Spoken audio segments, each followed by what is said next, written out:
going down.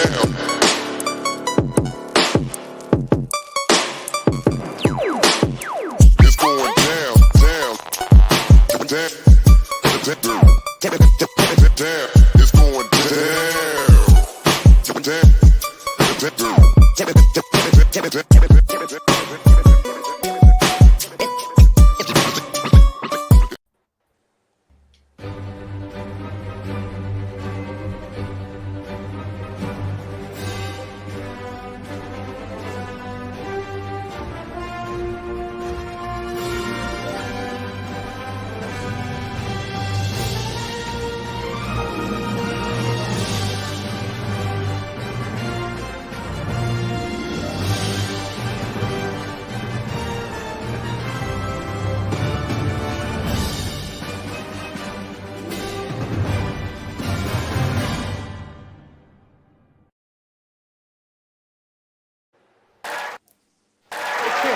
Remember now, we're not here to judge anybody. We want to handle this with love, right? You want to tell him how his drug abuse has hurt you, maybe hurt himself. Okay, Harold, what time did you tell him to be here? 5 o'clock, but he's always late. No, he'll be here. In 3, 2, 1. Is this a 5 o'clock free crack giveaway? Oh, man. Always great. We missed the 5 o'clock free crack giveaway again, folks. Oh, I'm so pissed off. I got to get a better watch, I'm telling you. Folks, I'm telling you, got to get a better watch. Crack is so expensive these days with inflation and everything and whatnot. Well, it's inflation. What do you expect? And shrinkflation, too. There's no way. I know. I mean, crack, when inflation occurs, crack is highly inflatable. You know what I'm saying? You know? Oh, yeah. Hey. There's nothing like a drug that gets you high for less than 3 minutes, and then you got to buy more of it. Fucking great. But the marketing behind it is genius. Hey, I've often suggested we should do reaction. An amazing business plan. I thought about doing reaction videos where I react to smoking crack, right? The reaction video. I thought that's what we were doing right now. No. And then I also want to do one where it's like I live the life of a crackhead for like a week. So I become a crackhead for a week, and I'm on the streets and shit. Oh, you wouldn't want that, dude. You'd be selling all of your equipment. Like you have to start from scratch all over again. You still be on the street, Jeff. You would. Yeah, no, that wouldn't work. You'd be freebasing, except it's not free. It should be called home basing. I could sell you subscribers. Like that's pretty much where you're gonna be at that point. I got these cheeseburgers. I'll suck your dick, man. Oh man. I'm telling you right now. Honestly, I think it would be like, I've often thought about how it'd be funny to do a spoof of that show. What's it called? Where they have the drug addict and the urchin. I've always wanted to do a spoof of Intervention where I get a couple people together and we just act out like a fucking fake fucked up intervention that's stupid as fuck. You know what I mean? Oh my god.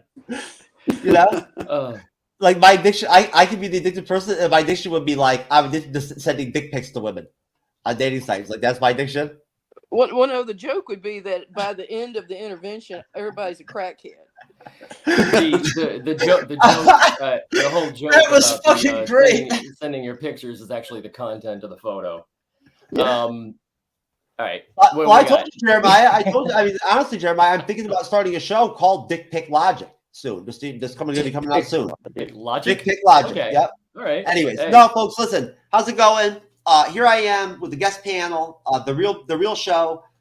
Jeff S, aka TrueKnowledge, humbled to be the creator and the co-host of the MCU'S Video YouTube channel and podcast. Really, it's always good when I refer to the poster and my camera's in the right one where the poster's there. Because when it's not there, I look stupid, right? But hey, crack will do it to you. Either way, we're here to do Loki season 2 preview. We're gonna bang it out. We've only got Ben for an hour, and then he's got like some crazy $5,000 crack party to go to or something like that with Tyrone Biggins. So he's gonna have to bounce. So, but we got Jeremiah back. He managed to come back, and hang out here on Bleeding Edge. And hey, I got my special guest host here, Renee. What's going on, Renee? Are you happy to be here with me on another Sunday? Oh, absolutely. Lady Death Lady's here. She's relaxing under her sun lamp.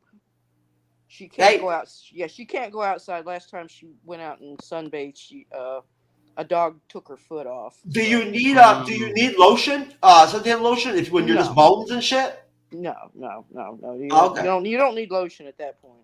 I wonder how Lady Deathman would do if she tried to be an escort. You know, and like tried to, you know, Lady. Yeah.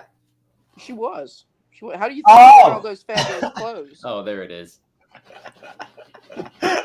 Oh man. Anyways, so Jeremiah, my friend, I'm going with you because you are actually you are next in rank in terms of your longevity or like your show experience for the Bleeding Edge. So a grand total of my second appearance. All right, go for it. What's up? No, Jeremiah, brother, please, really quick, take a minute for yourself, brother, and go ahead and just explain to people who you are exactly. Oh, sure. Jeremiah Kleckner.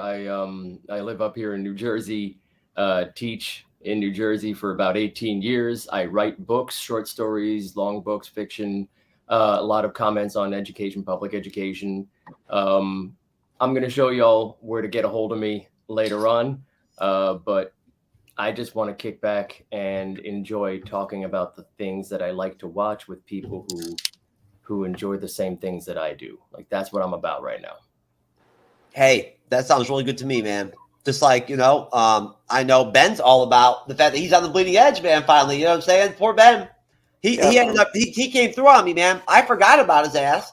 Again, I forgot about Johnny Flint, and he didn't do the Last of Us reviews with us at all, Renee. I forgot about freaking Johnny. I felt like such an asshole. Mm. I forgot to write his name down on the dry erase board, so I didn't send him a link. And I only talked to him on Twitter. To be fair, I had to text you for a link a half hour ago. Yeah, but you know, I feel like it's your email. I usually do it on Facebook. That's all. Gotcha. It's no big deal though. But no, so Ben came through because we actually lost a guest, unfortunately. And I really wanted to have at least 4 people on the show. I wanted at least 3 people on the panel, just because I mean, you know, we don't want to get too crowded here, but there's a lot to talk about here and dig into. And me and Ben already talked before the show and basically said, and I'm sure Jeremiah, Renee, you'd agree. I broke this up based off of Jeremiah's advice into 4 segments. And basically, if you wanted to, you could extrapolate those 4 segments into like 3 shows each, right? You could easily if you think about what they are. But either way, there's a lot to wade through. I know it's crazy, folks. When you start doing the research about this stuff and you actually start to like put outlines together, you realize how deep this shit goes, and you're like, holy crap! Like, yeah, it just gets kind of tough to try to narrow down your questions. But either way, Ben, please, Ben, take another minute or 2 yourself, introduce yourself and whatnot and everything. Welcome to the Bleeding Edge. It's good to see you, man.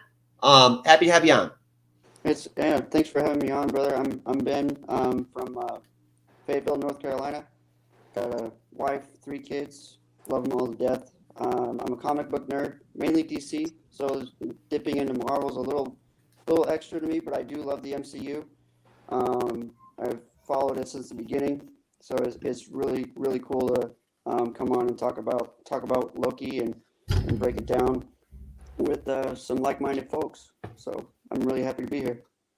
Most definitely. And Ben, thank you for your service, brother. And I really appreciate you. And Ben is coming. His time zone is he's 6 hours ahead of us right now. So he's really sacrificing, to be on the show. So we really appreciate that. Thank you for coming on, Ben. And hey, when you come back to the States, man, we're gonna have plenty of DC shit for you to come on for, right? I'm gonna need you. So you already know I'm gonna need you. I'll be there, brother, for sure. This is great because I'm more of a DC man myself. So that's a nice offshoot. Yeah, that's a nice offshoot. There you go. Oh, so anyways, basically, I figured what I would probably start off with was just to, I guess, give us something visual to work with to start. Was I'm going to go ahead and just play the trailers for the first season of Loki. I think it's nice just to kind of like just get things started off by stimulating everybody and whatnot with something visual to work with to kind of refresh us. I want to start off basically by talking about the finale of season 1. That's going to be our first segment. I think it's very important. I don't think you can really establish this preview without talking about the finale.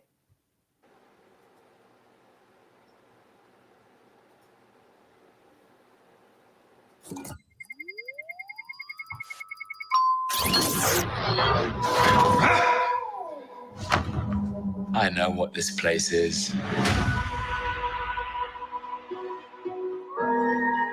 The timekeepers have built quite the circus. And and I see the clowns are playing their parts to perfection. Big metaphor guy. I love it.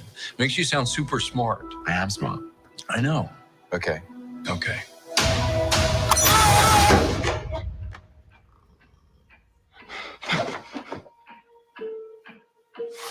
Please sign to verify this is everything you've ever said. This is absurd. Ah, I love that shit. Sign this too. This part literally had me rolling when I first saw it. We protect the proper flow of time. You picked up the Tesseract breaking reality. I want you to help us fix it. Why me? I need your unique Loki perspective. Do I get a weapon? Yeah.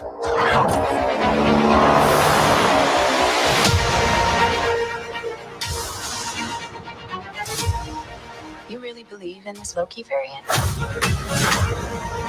Luckily, he believes in himself enough for the both of us.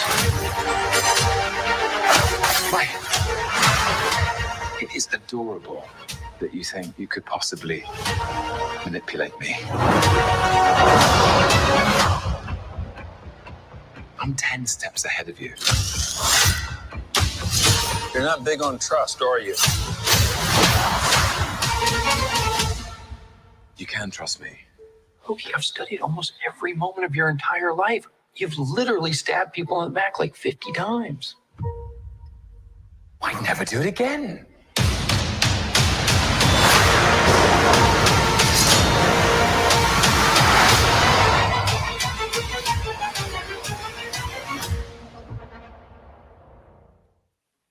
Damn, it's a good trailer. Holy crap, that's a good one. That's a good trailer. I forgot how good that was. Real quick, I'm just going to go around and just ask everybody really quick. I'll start with you, Ben. I'll go around to you, Jeremiah, and then I'll go over to you, Renee. Just really quick, just seeing that trailer again, right? What is that? Now, that's not the teaser. I'm going to play the teaser for afterwards, the shorter one. But what is that? What's the feel? What's it like to see that again? I think it's refreshing for me. It really just gets me excited again. Like that part where he has to sign for everything that he's ever said. And then he goes, "That's absurd." Like, please sign here again. That part always gets. Can you imagine the size of the stack of paper they need for me? Right. Or me. Like, I mean, I have to stand up and give briefs to all sorts of different people. So I'm sure I got a big ass stack myself. So, Jeremiah, what did you get out of it? I'll tell you right now. For me, I mean, I forgot how great the music is in that trailer. Yeah. The music's great, and yes, of course, having to sign for everything you said. Like I said, I've been teaching for almost 20 years, and so it's pretty much me talking 6 hours straight every day, all day, for a long time. So yeah, but watching the preview of the last season again, watching the trailer, just reminded me how that show delivered. There were a lot of shows. There were a lot of really great Marvel movie experiments or Marvel cinematic experiments that did not deliver on the expectation of how good it was, how good it could have been. And Loki absolutely did. Loki had some strong Doctor Who vibes, but it was like action star Doctor Who vibes.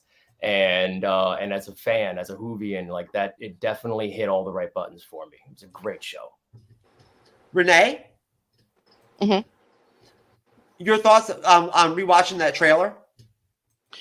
Yeah, it reminded me of how Loki is thrown into this incongruous, or how, if I can say it correctly, situation where he's always been classy, whatever. Even when he's being evil, he's always classy and everything. And he's sort of in control, and his style isn't being interfered with so much. But here he's being thrown into this bureaucracy that doesn't really give a crap who or what he is. He's just another variant or whatever they're going to have to dispose of. So that seeing him his come down, his inglorious purpose, as it were, kind of a preview. Yep. And you know, and I think it's I think that and I don't know if y'all would agree with me. They kill it with the music on these trailers all the time. The Shang-Chi music was fucking killer in the Shang-Chi trailers too. The Wakanda Forever music was killer in those trailers. You know, like seriously, they kill it with the Falcon and Winter Soldier music in those trailers was killer. For some reason, go ahead. no. Do you ever notice, Ben or Jeremiah or Renee, that they do the music's better in the Disney Plus series trailers than in the actual film trailers? Yes, I would have to agree with that statement. Of course, I mean, I have not watched a Disney Plus series show that did not have epic trailer music. And it does make some sense too. I mean, once Disney got a hold of the property, how many Disney movies had garbage music? It's been inserting catchy earworm music now for 90 years. Like it's been investing in that between all the different cartoon musicals or whatever. Its music game is pretty solid. Oh yeah, I mean, going back to like Mary Poppins. Absolutely. Like the music Disney's put out. I mean, in the '90s with like the Hunchback of Notre Dame, the Lion King. Like Disney doesn't mess around when it comes to music. It's funny that you mentioned The Lion King the other night during the Superman Doomsday DC animated review. I went to pull up the trailer for the DC animated film. Mm-hmm. Yeah. And for some reason, I ended up on the Phil Collins Lion King fucking song. And it started playing and everything and whatnot and all that. And everybody started falling out and shit. Cyrus started falling out. And I was like, you know me, I was like, what the fuck is that? Or whatever. You know what I mean? Like, what is this shit? You know? They're like, what the fuck? Or whatever. And then Cyber really fell out and lost it. Like I don't remember the Phil Collins Lion King song. I know he did Tarzan. The timing of it was fucking whatever it was. Tarzan, whatever the hell it was. I have no idea. It was freaking hilarious. Like, I mean, everybody just I mean, I looked like an asshole, but it was funny. You know? Yeah, which was what's that, Ben? Oh, Tarzan's another great one. Like I grew up listening to that soundtrack. Still do. That's an epic soundtrack. Well, when you're trying to, look professional and whatnot, and you're supposed to be playing a trailer, and that stupid ass shit pops on, it's not exactly a positive moment for me. Sometimes you just got to roll with it. What is this you have up right now? This is the actual what they actually released first. It's the first trailer, but it was a teaser. They considered it a teaser. It's the exclusive clip. Remember the Loki exclusive clip? Gotcha.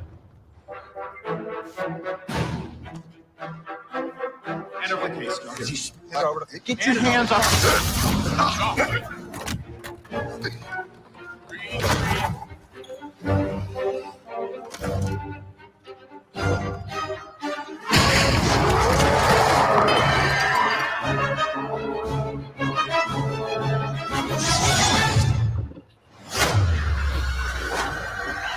That's awesome.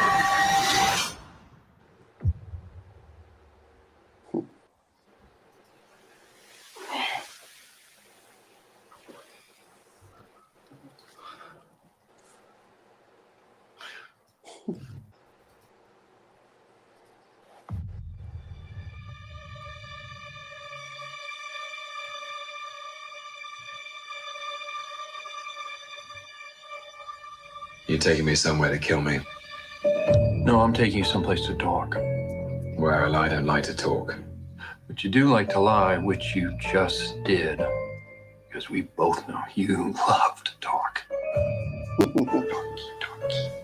How long have you been here? I don't know. It's hard to say. Time passes differently here in the TVA. What does that mean? You'll catch up.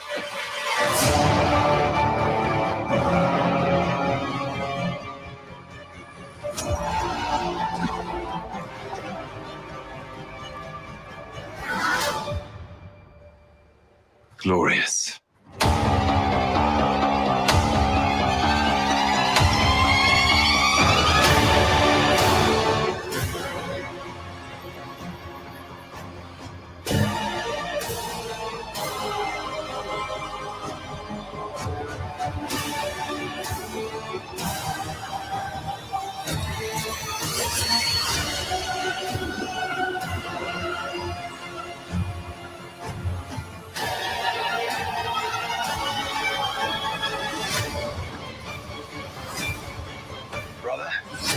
I forgot how fucking awesome this was.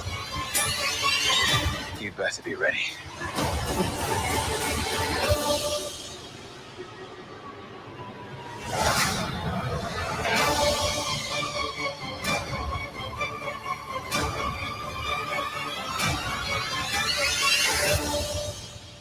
Come on.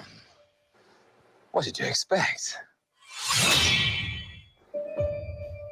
And that's the kind of delivering that I'm talking about. They delivered on the comic accurate suit with the helmet and the jacket and the outfit, the whole deal.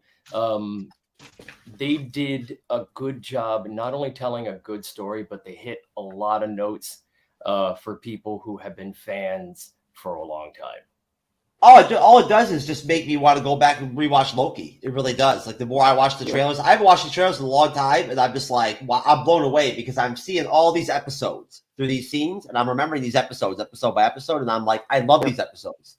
The fucking episode with Alligator Loki and all the fucking Lokis and everything, man, episode 5 or whatever and shit. Oh, was that what it was? Oh my God, that was so good. So do you have something on the finale? Because well, yeah, I do. I know. I'm kind of setting the clock. I just want to point out really quick that no, I swear, rewatching that, you forget some of the visuals and how they looked. That a lot of people were not happy with that episode. I think it was 3 or 4 where it was all just Loki and Sylvie kind of on the run and whatnot. That was still a good episode. I mean, it really was.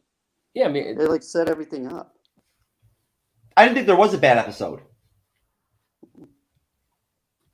I really didn't. Anyways, no, I do. Honestly, Jeremiah, I want to talk about the finale of Loki season 1.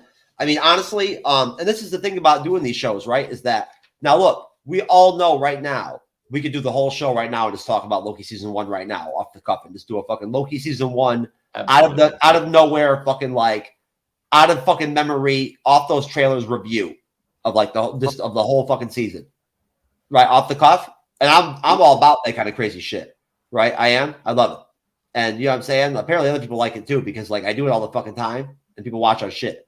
So, you know what I'm saying? Either way, I appreciate you though, Jeremiah. Thank you for backing me up though, bro. Hey man, no problem. No, but as far as the season 1 goes, I'll write myself a note and I'll get back to you. I'll get back to you, Ben and Jeremiah and Renee, so that when I decide to do some re-reviews or something like that for Loki, I'll let you guys know. But anyway, so yeah, as far as the finale goes of season 1, it's pretty much this simple. Essentially, the finale of Loki, for one thing, it allowed us the first opportunity to be introduced to Jonathan Majors in the MCU. And honestly, I think that the one thing I didn't get a hold of that I forgot to get that I wanted to grab was some actual audio of him talking about what it was like to play He Who Remains. Right in the finale, and then also him talking about his thoughts on what it's like to play Kang, because I watched some of him talking about it, and he's very enthusiastic about it, very passionate about the whole the opportunity that is there with Kang if done correctly, right? And I don't see why it wouldn't be him that would do it correctly, right? Because he's just fucking amazing. Right. People just didn't understand or grasp it. I didn't get it. How the reason he was so whimsical in the finale and he seems almost insane is simply because he's been basically like cycling and been in a loop in time, replaying this fucking shit over and over and over and over and over again. He's been alive for who knows how long. He's just tired of this shit. Well, I mean, the moment, he says he knows how everything is going to play out. And I think one of the most joyful moments that we saw the actor have to express is when he crossed what he called the threshold, where he no longer knew what was going to happen. And the simple joy of that on his face was done so well. Some of us, new worlds, we just crossed the threshold. I knew everything up to a certain point, and that point was about 7, 8, 9, 10, 6. Now there you go. Yep. Now, was that fucking timing or what, Jeremiah? Yeah, that's some timing right there, man. That's me, brother. I don't play around, motherfucker. Anyway, so no, that's perfect because honestly, basically, what that is right there is essentially the fact that in his castle that Sylvie and Loki break into, essentially, they're at the edge of time, and essentially, but they're a little bit ahead of time. Right? You know what I mean? Like they're a little bit ahead. Like, the He Who Remains is like he says, he's kind of like he's counting the seconds off. That's how much ahead he is of the actual end of time. Right? And this is fucking intense. And this is another thing I won't lie to you folks. You on the panel and you folks out there in the audience, when you watch this video, folks on YouTube, everything, and Rumble, whatever. I'm telling you, when you start to dive into the time, just the time aspect of this whole deal, right? The time, like all of it, it's really deep, man. It takes you in different directions to where there's so many shows I can do. Just like I know Renee would be all about them, where we could just talk about. And Renee and I have discussed this, just doing shows and explaining how these dimensions work and how these multiverse theory works and shit like that and whatnot, and getting into the actual science of all this stuff, right? Yeah, I think that would be really dope. But long story short, at that point, again, as I was saying, explaining, the reason why he's so whimsical and kind of clownish and whatnot and everything is not only because he's tired of what the fuck he's bored.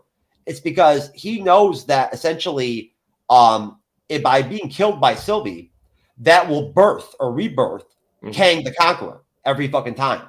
That's how the cycle works. That's how the loop works. You know what I'm saying? So he wants to die or live. It doesn't matter to him. You know what I mean? He doesn't even care anymore, right? It's like either way, I'll still be here anyway. Remember, everybody? Right. I'll still be here. I'll be back. This will happen again. I'll see you later. I'll see you soon. There you go. I mean, you know what I mean? There you go. So I'm there. I mean, seriously, at that point, you have to understand and take into consideration in the finale of Loki season 1, when he says that right off the bat, see you soon, you know right there, he has lived through this moment before. He's been killed by Sylvie before. All right? Literally. Maybe dozens of times. Who knows how many times by different variants of Sylvie have killed him. Right? Or not killed him or chose to not kill him. Who knows? Right? But either way, the concept basically of the finale is that it's based off of, and I'll play the clip right here. Now, one of the biggest clues about this episode is in one of its first sound bites. We think of time as a one-way motion. We think of time as a one-way motion. This is a quote by philosopher Alan Watts. So, to really dive into this ending and what it means for the MCU and what it means philosophically, I've got to talk about the ideas of determinism and causality. So this line is from a lecture of Watts's called Time and the Way It Changes, where he argues that our perception of time is flawed. He says that we see events like we're watching a snake crawl past a fence, and we can only see one small part of the snake at a time. Because we see the head first, we could assume that the head created the tail, just like we assumed that the past created the present. Watts argues that all events are just part of the same events, that it's all happening at once, more like water swirling in a whirl. Okay. There you go. So essentially at that point, what we're working with here is a situation where, basically, Major's character, He Who Remains. Let's just put this out there. We're not going to get into Kang. We're not going to talk about Kang yet. That's for later. But basically, if you the way it's been explained by multiple people, multiple sources, multiple people that do this, is that what we got in the variant we got basically of Kang in the finale was a combination from the comics of Immortus, right, and He Who Remains, who are both actual, legitimate, tangible comic book characters from the comics. Now, they're a blend of the two. And all Immortus basically is, and I'll leave this for later for me and Jeremiah, but all Immortus basically is he's a version of Kang the Conqueror that just gets tired of conquering, right, essentially at some point down the road. But we'll get to that later. But I'm going to go by He Who Remains when I refer to him. I just think it's easier. Either way, bottom line, so what we get here is not Kang the Conqueror. That's not who he is.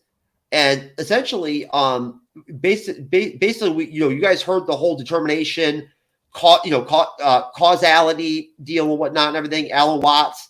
And it basically plays into the trope that, and Renee probably knows about this too. If you look at like Nordic, what's it called? Philosophy, or like, what is the word? Renee? Theology.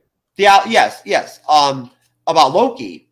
Loki's story is known to have involve loops, right? Like that's a constant in his story. Renee, are you with us, son?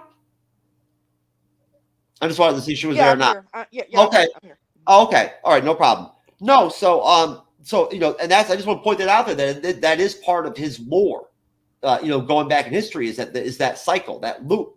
Now, when Sylvie kills, right, He Who Remains, he's framed in a circle, okay, as he dies.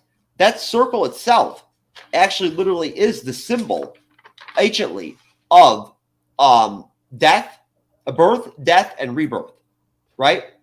So if you think about it, right, essentially, if you look at the cycle, we don't know. I don't know. This is just my opinion, and this is what I've garnered from my research. Basically, I believe what happened in the finale is that what we're seeing is a time loop that's been playing for literally who knows how many years. I think Sylvie has probably killed He Who Remains thousands of times, maybe, and it's all led to this kind of stuff before. And what we get out of this finale is it starts the multiversal war event, right? Which is very important because that ties directly into Avengers 5, right? Kang Dynasty, and it ties directly into what's going to cause the events that cause the incursions that cause Avengers 6 Secret Invasion, right? I'm figuring the MCU is probably going to have some type of like Ultimate Kang serve for the Doctor Doom role in the actual Battle World deal. Like that's how I think it'll go. And those of you, I'm not trying to like talk too above anybody out in the audience, and I'm sorry, but I know all of you here understand what I'm talking about, and I'm just breaking it down and trying to be quick here. That's basically the gist of the finale is that, the finale was to establish season 2 because they knew immediately when they confirmed season 2 and season 3 right during season 1 that they knew what direction they wanted to go, and they knew that they wanted to use the Loki Disney Plus series as a vehicle for Kang, right? And the TVA, and to be able to explain time and the multiverse theory and all that and whatnot to audiences leading up to, and this goes back to fucking Feige, right? And his board, right? Leading up to them knowing they wanted Kang to then end up being the big bad that's going to give us Avengers 5 and 6, right? And it's going to give us, the Secret Wars. And basically, long story short, the multiversal war, and this is referenced during the finale. He Who Remains discusses this. He talks about what happened.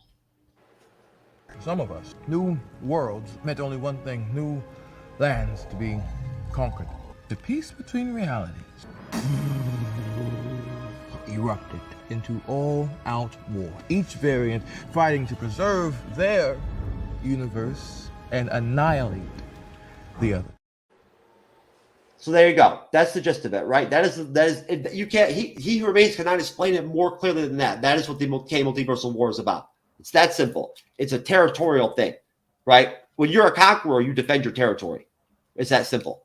And at that point, that's what Sylvie causes.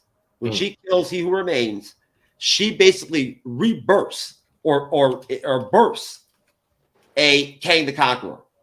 That's why, that's why He Remains basically tells everybody, Loki and Sylvie. And Loki can tell something that some of this ain't all nuts, right? Some of it makes sense. He says, you don't want to meet the other Kangs. They're bad people, man. You think I'm fucking crazy? Wait till you see them, right? And he taunts Sylvie with that shit. He does. Again, I love it. And I'm sorry, folks, we won't have time to talk about Majors or Jonathan Majors in this episode, this live stream, but we'll make sure that we do something very soon where we actually just talk about him for a whole show and talk about him as an actor and him playing this Kang role. It needs to be done. He deserves it. Well, outstanding actor. And people didn't understand it. I didn't get it. Really, the whole character until now. Why he acted the way he did, why he was all nuts and shit and whatnot, why he did certain things. Now I understand, watching it again later on and whatnot, and now that I get it. I understand now what he wanted, what the whole point of it was, why he was like that. And it was all set up, right, in a way, right? And overall, so long story short, the finale essentially establishes the dynamic where, as we all know from watching the finale, if you did watch the finale, we end up at that point where essentially Sylvie, basically kicks Loki, right, into this alternate TVA timeline, right? And basically, we see the loop again happen there. And we see like rebirth happening almost and everything, a recreation. Because at that point, when Sylvie kills He Who Remains, reality literally starts to be recreated. Right? The multiverse is reborn again. That's what happens. You see all the timelines branching all crazy all over the fucking place. That's literally what's happening. It's the rebirth of the multiverse again. It's a restart almost. And so at that point, basically, when you see Loki pop up in that conference room again, where he started in episode 1, watching his memories and whatnot, where he has his emotional breakthrough, that's all part of the cycle. It's all part of the loop. It's all part of the idea of rebirth. And he's basically recreating new reality at that point. Mm-hmm. When Sylvie killed He Who Remains, she was acting upon free will, right? And that act itself was what was so important in the finale of her doing it, was that it was that act of free will, right? That the TVA can't control. Can't control that. You can't control that. You can go back and recreate it. You can change the time, but you can't affect, independent human spirit and will, and that's how it is. And that was part of the whole conflict dynamic that was played out in the finale, are those tropes. It's just very intrinsic and hard to really get into in the short form. I can talk about this for 2 hours. That's how much research I did for this shit. I'm going to show you how many notebook pages I have filled up. Either way, bottom line, end result of what Sylvie does, another start of another Kang war, another multiversal war that's going to bleed into the MCU through phases 5 and 6 and 7, maybe. Who knows how long Kang will be around. The Kang we're going to get in this Loki season 1, I don't know. We'll talk about this later. What we might get, it's not going to be the Kang from the Avengers movies. And Ant-Man 3 Kang or Kangs is not going to be the real Kang the Conqueror. It's going to be, Kang Dynasty, Avengers 5 Kang. At this point, I believe firmly, and from my research, we're going to have one Kang in Loki season 1, running the TVA, the one Kang. They don't need to have season 2, right? Season 2. Season 2, we're going to have the one Kang. Gotcha. Okay. And remember, we see the statue in front of the TVA of Kang at the end of the finale. Mm-hmm. Starting from the jump from episode 1 of Loki season 2, Kang is there. Right. He's running the TVA. Right. And that falls into place later, because there's already been set shots and whatnot where we've seen Loki in the TVA outfit again with Mobius working for the TVA, working for Kang. So either way, bottom line, as far as the finale goes, essentially, the way the MCU wants to present this to everyone is that dimensions, universes, the multiverse, all this stuff, realities, it's all encompasses reality, what they consider reality, right? What's going to end up leading into Secret Wars with Kang is going to be a collapse in reality, right? Incursions and timelines fracturing, like in the finale, sort of into that to some extent, but just a complete collapse of the framework of reality, to where reality collapses, and as it crumbles, right, we end up with Battle World. That's going to end up being the premise. And that's going to be great. I sincerely hope that they give us a quality Victor Von Doom. So that's for another show. But no, and Jeremiah, I hope you appreciate it's not Secret Wars without a quality Von Doom. They're going to have him involved. He's got to be there. There's no way, even if Kang is going to be the actual catalyst or whatever instead of Doom, right, or run it, he's got to be a part of it. They'd be stupid. Doom should already be in the MCU. Mm-hmm. Well, either way, isn't that the Scarlet Witch's actual mentor? Or no, Magneto is her father. Allegedly, yeah. There are versions where he's her father. Yeah, that's what I'm saying. But involved some way. I think. Yeah, I think. No. Dr. Doom, I don't think he ever really mentors. He doesn't really have anything to do with Scarlet Witch. His whole deal basically is, long story short, they've never depicted his real true story. Ben and I talked about that earlier today. His mother is actually trapped in hell, the hell dimension. Yep. In the comics, by Mephisto. Yep. Yeah. And so he's trained in this Mephistic arts, just like Doctor Strange by his mother, but in like a dark, occult way. Von Doom is as talented with technology as Stark and as skilled as Wong in the mystic arts. Yeah, he is. I don't know if he's exactly Stephen Strange level, but he's definitely equal to or more powerful than what Wong is at this point. Ben, would you like to opine on Dr. Doom? Oh, we lost your audio. And I think Ben also has a segment he wants to hit up. I know it's like 7:45 at this point. I got you. You okay, Ben? No, drop out and drop back in, maybe. Oh, so anyways. Von Doom was always one of my favorite characters. I always loved the Fantastic Four.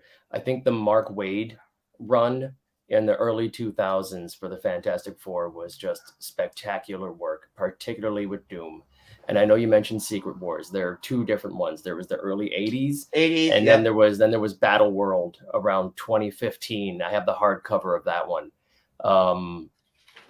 And you know, seeing Von Doom when he has control, and when he has essentially won, he is an excellent technocratic manager of people and systems. Like Von Doom is one of the bad guys who wouldn't squander the opportunity of ruling a world where some bad guys are really good at the conquering or the disruption, but they would be awful administrators. Von Doom is definitely one of the villains who could follow through with ensuring stability and education for all. No, and Ben, are you with us, brother? Yeah, I'm here. Can you guys hear me okay now? Yeah. I just wanted to ask you if you had any thoughts on Dr. Doom in the MCU. Dr. Doom, honestly, I agree with you. I don't know why he's not in the MCU already, but Dr. Doom is probably one of my favorite villains in Marvel. I mean, I don't know exactly too much about him, but I know enough to know that he's one of the key villains, especially in the multiverse realm, that we need to be prepared for. And I sincerely, to your point, Jeremiah, I sincerely hope that they deliver on Dr. Doom, because if they don't, it just falls apart. I know we got a glimpse of Dr. Doom at the end of Wakanda Forever. So I know, like, obviously, we did. You didn't stay till after the credits? I thought I did. Yeah, I mean, I tried. Was it the end credits? It was in the post-credit scene. Yeah, they went to. I missed it. Shit. We didn't get like a full shot. But it was definitely Victor. Yeah, you know, he's in it. I'm just hoping that it's not the same type of Julian McMahon Fantastic Four with Jessica Alba, Dr. Doom. Well, no, Julian McMahon, he was like the It actor because of the Nip Tuck TV show, which was pretty chill for a while until it got terrible. It wasn't bad. It wasn't bad. I watched it too. Yeah, but he was not the Von Doom I was hoping he would be. No, but he was better than the fucking one from that last Fantastic Four film, whatever the fuck that thing was. But you're talking about the Roger Corman? Yeah, from like the early 90s? Did you No. The 2000, late 2017 one or whatever? 2017? It was that bad. What was it, Ben? Was it 2013, 2014? No. It was 2015, wasn't it? It's a really bad one. Oh no! This is the one where Michael B. Jordan was Human Torch, right? Yes. That's the one. That was pretty bad. I'm talking about the low-budget Roger Corman production of the Fantastic Four, where they had to use a Thing costume that was in the similar form and shape of like how they made the Ninja Turtle costumes from the original movies. Like it was. If you don't know this dude, look it up, man. I saw some. I had to hunt down a VHS copy a long time ago. There's a documentary actually about the whole debacle. Yeah, it's honestly it's worth a watch, especially if you're a fan. But I don't want to. I know, like Doom. We could spend an hour on Doom. I know we can spend an hour on Doom. I know. But I definitely want to keep kicking into Loki season 2. I am. I'm waiting for you. I'm waiting for you to wrap up on Dr. Doom. Waiting for you to wrap up talking about Dr. Doom, man. Hey, man, I'm the one trying to transition out. You're fanboying over here. You're fanboying. Hey, I'm fanboying about Victor. So Von Doom. Jeremiah, Kang the Conqueror. Okay. Yeah. Now, what do you got for me, baby, about Kang the Conqueror? All right, let's take a look real quick. I'm going to share my screen. Sorry, guys, my internet is going. You're fine, brother. No, we know. We know. You're far away, man. Hey, have you got your little? Didn't you have a presentation, Ben, that you were gonna? I hate to a little bit. Hey man, if Ben wants to go, I can go. If Ben wants to do it, I can stop sharing. He can go right into it. Yeah, do you have something you wanted to show, Ben? Go for it, Ben. Not necessarily show, but really kind of hit on. It was in the video that you sent me, where this guy is talking about, like, he's seeing all of these basically backstage. He's taking these backstage videos, and the thing that really stood out to me was like Loki being happy to see Sylvie at this like 1970s McDonald's that she's working at, and then we also see her switch over into her normal costume that we saw in season 1. I'm just really excited, and then also it talks about Loki showing up at a jet ski store. Like, you remember how Morbius was obsessed with the jet skis, and it seems like season 2 is going to really play on one, Morbius's obsession with jet skis, and we're going to find out where that came from and how that ties back into his old life before he got sent to the TVA, and then also him Loki reuniting with Sylvie. That I'm really, really, really excited to see that. And I mean, any comments from you guys on that would be great too. Oh yeah, most definitely. I'll start off with that. I'll say that I'm right with you on that one. I love the relationship between Sylvie and Loki, even if it is a little bit like House of the Dragon-ish in terms of like the the fucking it's still it's yourself. It's not your cousin. Exactly. I know that. Yeah. I know. It's just funny though, and you're also a different universe, so I don't even know. No, but it's funny though. It's funny though. I just like to make fun of it. And Loki and Sylvie are not human beings.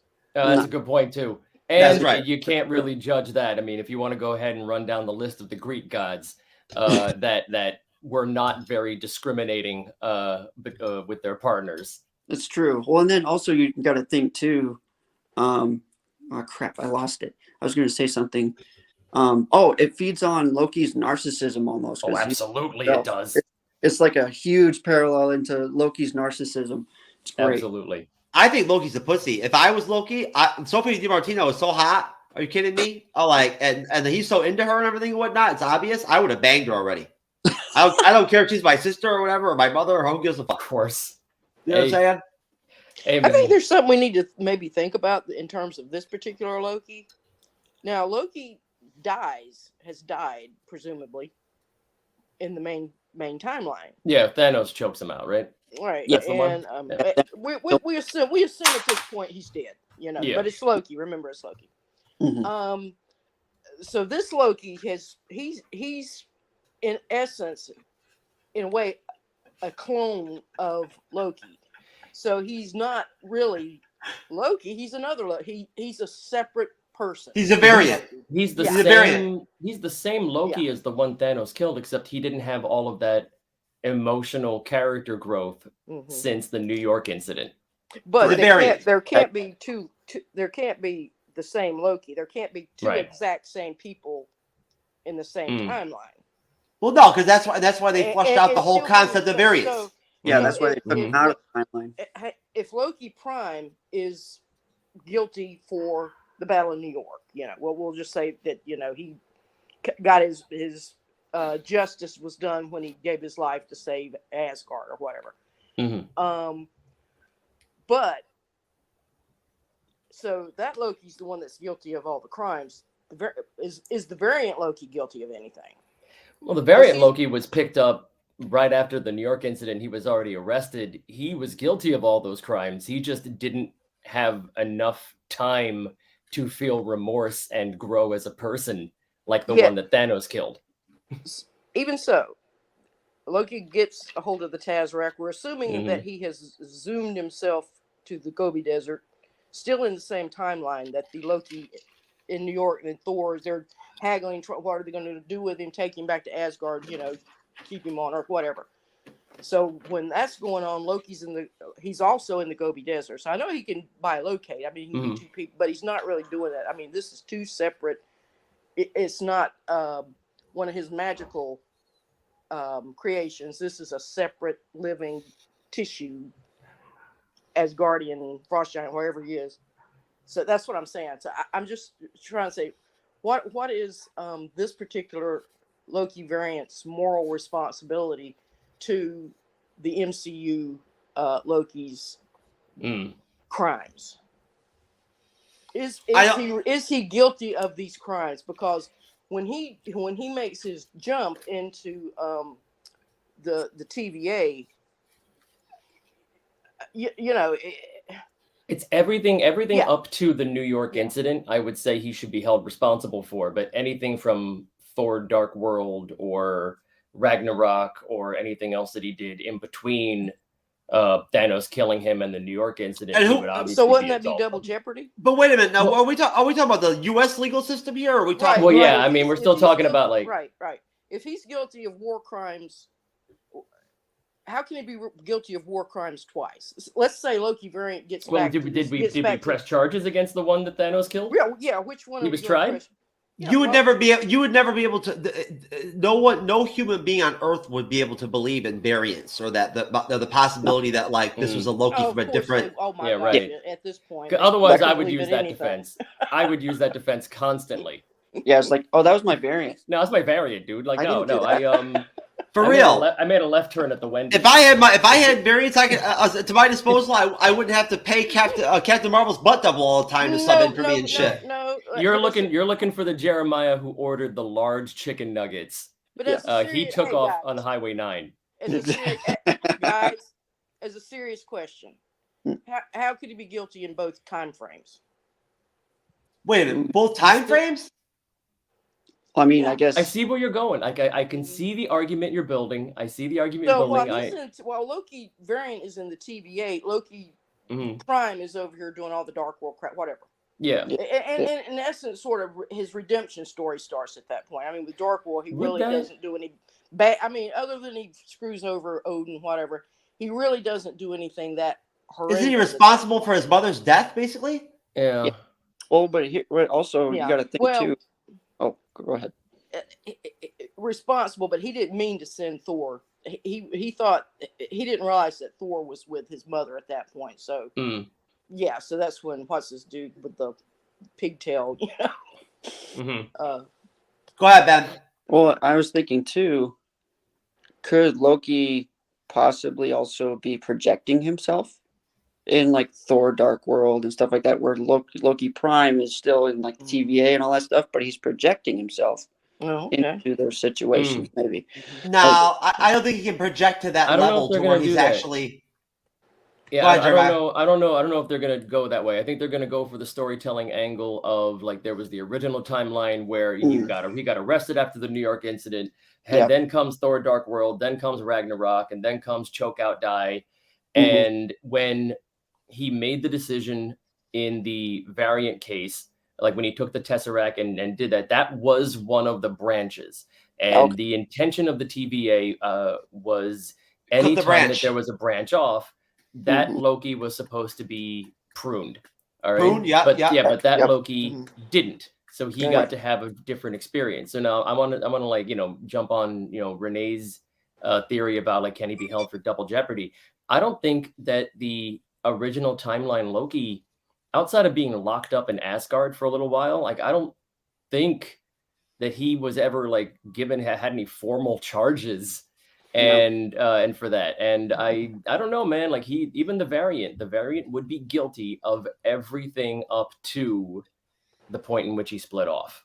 But say if they brought and the reason I'm saying this is because when we first meet this Loki variant, when he jumps, he is so not like this guy who's just done this horrible invasion, murdered Coulson. Right. I You're right. I'm not forgiving him for murdering Coulson. Yeah, no, I completely agree with you. And Yeah, you're right. The he's so actor bubbly plays it and- like he has all the character growth without having gone through the character growth. They kind of skip that for the better, probably the more enjoyable experience, because I don't know if that Loki from the New York incident, he would have been entertaining to watch, but I don't think he would have carried the hero banner as well as the one that we got on the TV show.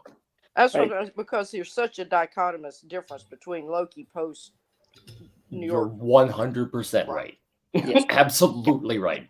Yeah, he's continuing with that narcissistic trickery games he plays, but then when we get the TV show, we get that more grounded, that more heroic Loki that really finds himself. It's incredible to watch and see the difference between the two. Right. Well, Ben, listen. Renee, I'm sorry, but Ben, if you're trying to get out of here in an hour, man, I'm gonna go ahead and let you go ahead and do your plugs now, brother, so that we can go. So we can go ahead and me, Jeremiah, and Renee can go ahead and start talking about Kang. For sure. So let me go ahead and pull you up really quick, and if you want to go ahead and get started and just talk about your podcast, I'll have you pulled up in just 1 second. Do you want me to stop sharing now? Oh, hold on 1 second. I apologize. No, leave it there. It's okay. Okay, I'll leave it up. It's fine. It should be fine. Yeah, so I started a podcast almost a year ago called Ben's Book Cave. You can find it on Apple Podcasts, Spotify. Right now, I only have 3 episodes. I've been a little busy with work, so haven't had really time to do much content. But what I do on this podcast is I'll have somebody come on with me, and we'll break down comic books. This one, we break down The Killing Joke. But instead of just going and giving it a brief overview, we go panel by panel, analyze each panel, what symbols we see, like what impressions we get from the artwork and the wording, and it's a really good time. I did it with a buddy of mine. If you don't mind, I'm gonna plug him in too. He's a really good guy. Name's Chris from Lost in Comics. He also does a YouTube channel, a comic book YouTube channel, and we went through, took us 3 episodes, about an hour or so each episode, and just had so much fun breaking down The Killing Joke. And The Killing Joke's my favorite Batman comic of all time. So it was a real pleasure, and I hope you guys get a chance to listen to it and enjoy it as much as we did making it. Oh, most definitely, without question. And Ben, thanks for coming on, man. We really appreciate it. Yeah, thanks guys for having me. It's been amazing. I can't wait to come on with you guys again. It's good to meet you, Jeremiah. Good to meet you, Renee. Like you guys. Pleasure meeting you, man. Yeah, hey, Ben. Listen, Ben. The MCU'S bleeding edge ain't going nowhere, bro. So you know what I'm saying? Like, you know, when you got more time and everything, and whatnot, all that, brother. Believe me, there'll be an open spot for you in the panel. He froze. Oh, you know what? And I don't have my freaking digital penis to insert into his mouth either. Fuck. That would have been the perfect spot. What a waste. Yeah, it was a great waste of an opportunity here. All right. Mitch McConnell. Very nice. I love yeah, that was a good that's a good call. That was a facial expression. Go for it. No, you go ahead, Jeremiah. Do your thing.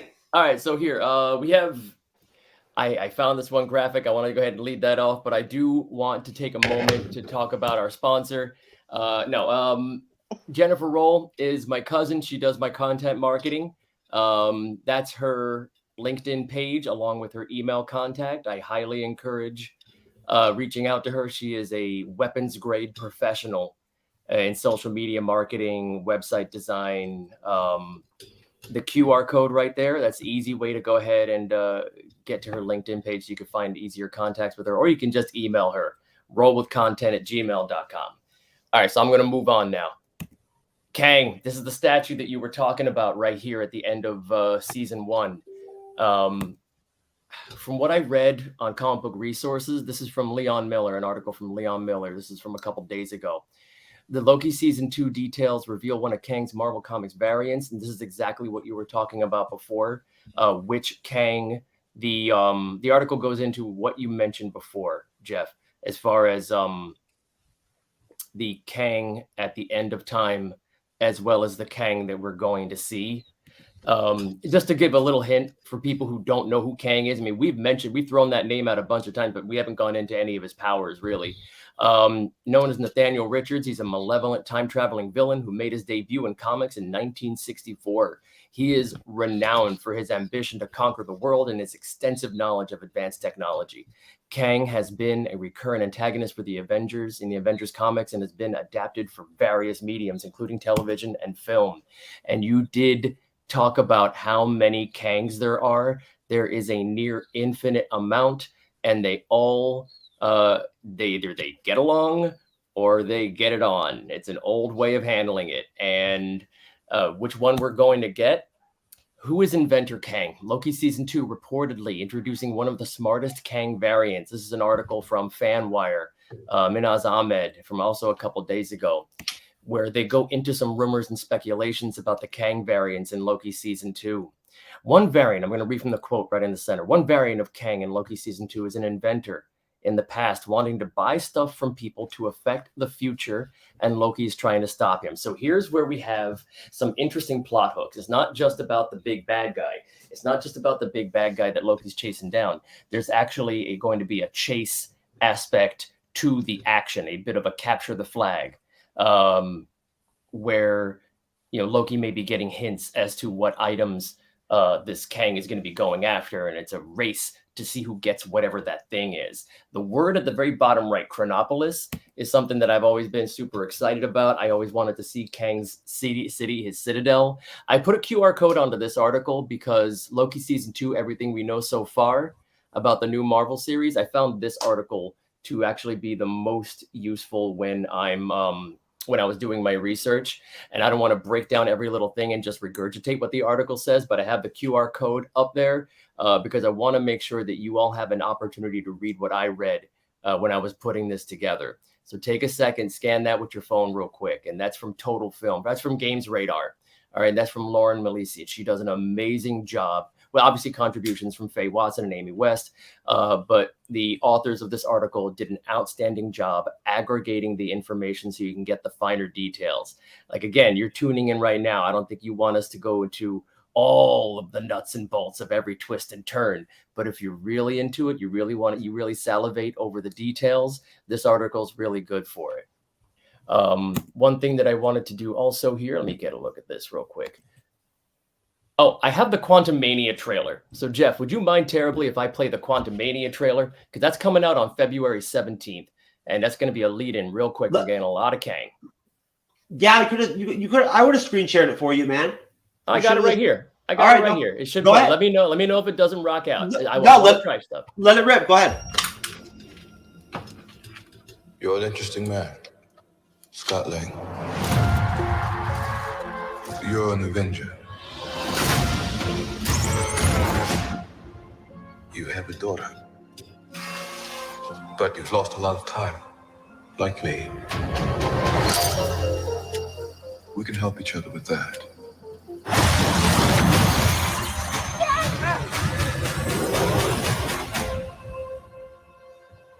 Who are you?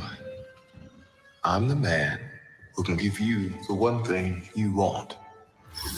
What's that? Time.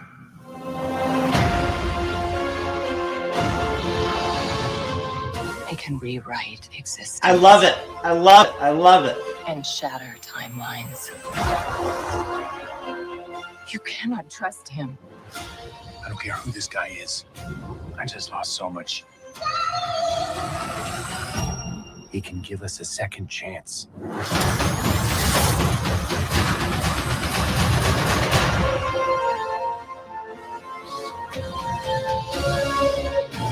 Let me make this easy for you.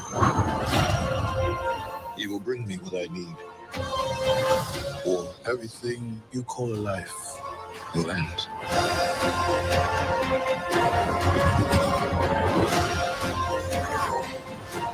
This is all my fault.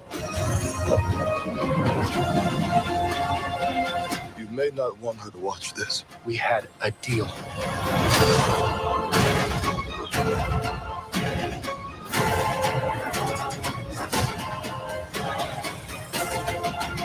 You thought you could win.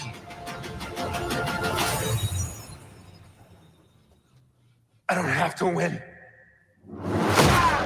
We both just have to lose. I'm sorry, Cassie.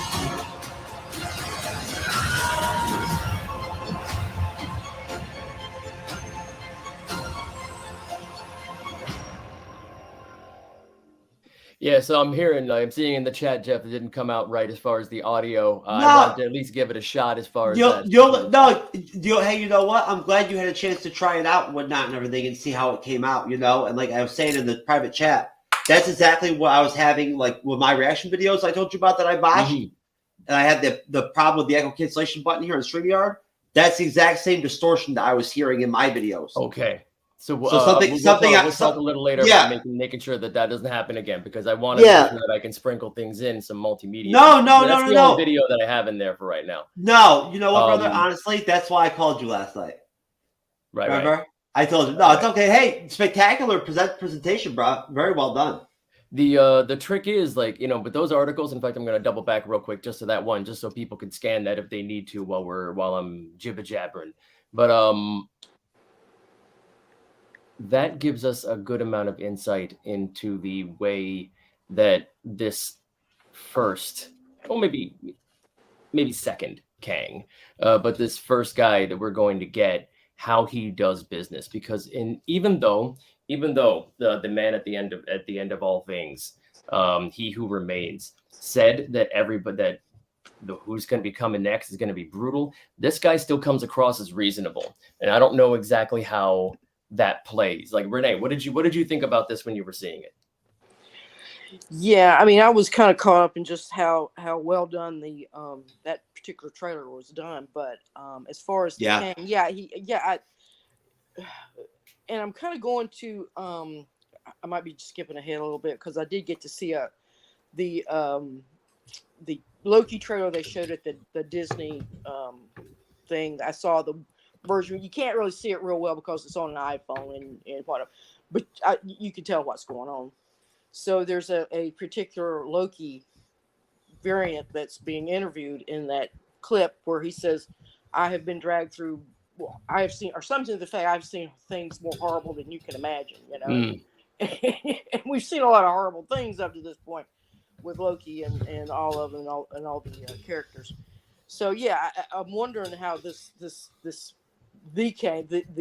really bad, the really nasty one is going to play out, because I don't think that's the one we're going to see in Ant-Man, nor do I think that's the Kang that is presumably in charge of the now TVA. Right. He's not. Okay. And that's going to be the really weird part, because we're going to we have the opportunity to see Kang defeated over and over and over again, and him not actually be beaten, because there's always another one. Right. Yeah. No, and I believe that there's two Kangs in that Ant-Man trailer that you see there. That's not those are not the same. That's not the same Kang. Okay. Throughout the trailer, there's two Kangs there. When he bargains with Ant-Man in the beginning, and you know, there's been two trailers for Ant-Man, right? And he bargains with Ant-Man, you know, to some extent, both of them. He's bargaining with him in the similar way to the finale. It's going to be adjacent to the finale of Loki, where it's going to be like, you know, look, like, you know, you don't want to fuck with my other like variant of Kang. You know what I mean, it's going to be coming over here at some point here soon. Like, we need to team up. You know what I'm saying? Like, you know, like, you feel me? I have a feeling this is just my opinion. I think there's two Kangs in there because, and this is something that you could talk about if you want, Jeremiah. All the Kangs don't have the abilities to shoot like energy blasts and shit like that and whatnot. They're all different. They're all different. And that could have been tech, and that could have been tech too. I don't know. Yeah. I mean, that could have been tech. Yeah. I mean, there have been there was one time where I think it was a fake out, but there was a time when Doom was a Kang at one time. No, he wasn't a Kang. He wasn't a Kang. He's an ancestor of Kang. Okay, thanks. Nathaniel Richards. Good. Yep. Okay, good. All right.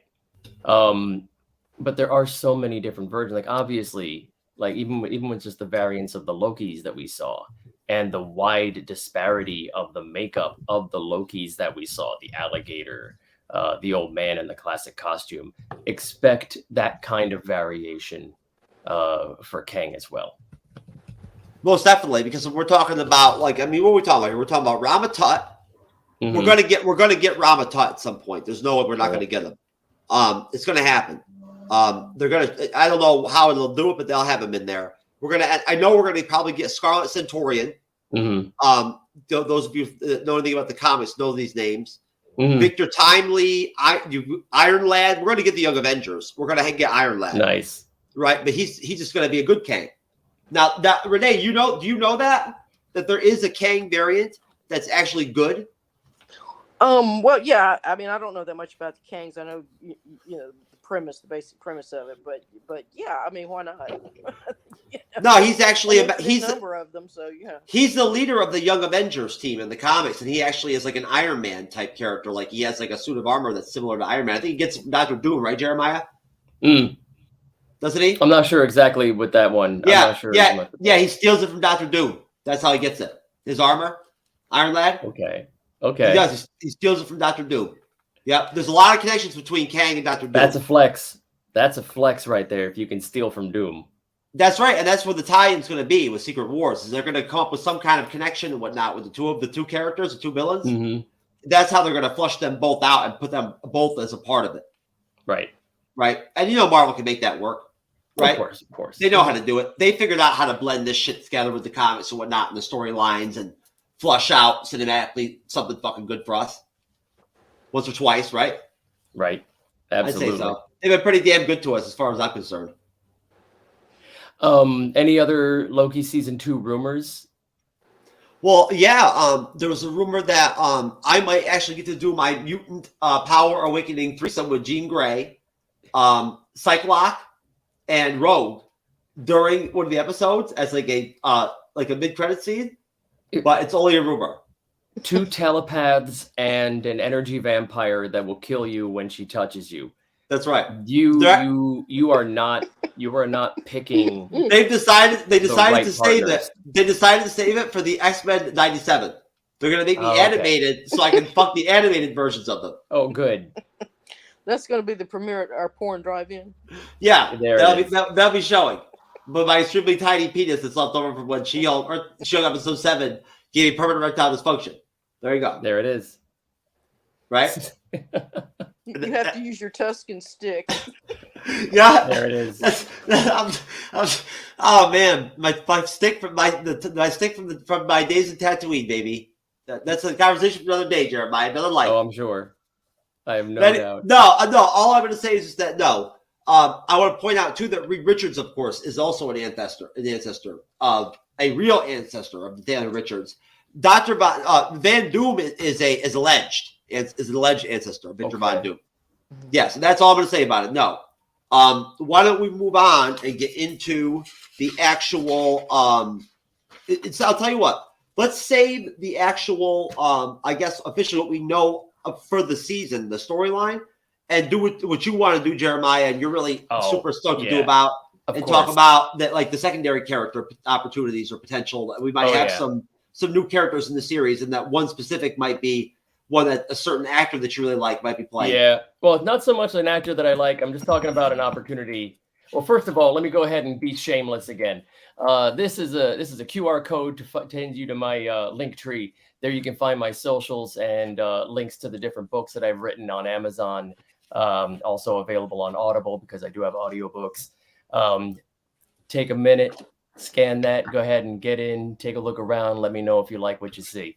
Hang out and message me on any of that. I'll put that up again when I get to the end of this, but I want to get into the business because there's a possibility of Hyperion being in Loki season 2, or more specifically, we're talking about Henry Cavill. Now, Henry Cavill, the rumors of the characters that he would be playing either would be Wolverine or Captain Britain or Sentry or Hyperion, but I definitely feel that Hyperion's the best way to go. And here's why I'm going to go ahead and I'm going to go and be right alongside, especially with this comic book resources, the CBR by Lee Freytag. This is This is an article acknowledging that there is a groundswell of support for Henry Cavill as Hyperion. Real quick, for people who don't know who Hyperion is, he's a Marvel character. He's a member of the race of superhumans known as Eternals. As a result, he has superhuman strength, speed, stamina, durability, agility, reflexes, flight. He has all the heat vision powers. He has the telescopic vision. It's pretty much Marvel's Superman. Now, I want to take a moment. I don't know exactly where the rumors are with this, but I know that Henry Cavill and Ben Affleck and Gal Gadot were in talks as far as being disappointed with how Warner Brothers Discovery handled their careers. And there were talks of rumors. There were talks of suing, but I don't know whether that was just hype. But I do want to make sure that you understand that, these DC characters, just like, Deadpool with Deathstroke, just like with the how Thanos was a copy of Darkseid, these DC characters do have doppelgangers in Marvel, the Squadron Supreme. And if you look at the two of them, I'm going to toggle back and forth real quick. There's obviously something similar between Batman, Superman, and Wonder Woman, and Nighthawk, Warrior Woman, and Hyperion. Now, the Batman analog, Nighthawk, that name stayed pretty solid. The Wonder Woman analog, was either Power Princess or Warrior Woman, and there's been a few different versions of her, but I think it's obvious that that's a Wonder Woman takeoff. And of course, Hyperion. Squadron Supreme has been the Marvel version of the Justice League for a while, and there's been several different versions of Squadron Supreme in Marvel. There was the original one back in the early 80s comic, where they did kind of like an Injustice storyline before the Injustice storyline came about, where they kind of took over and they were too involved in the micromanaging of the world, and the people revolted against them. There are other versions from parallel worlds. There's obviously also like the picture that I have right here. That is a collection of survivors of the incursions, where their individual universes had collapsed and they formed a team in the standard Marvel 616 universe as pretty much a team of refugees.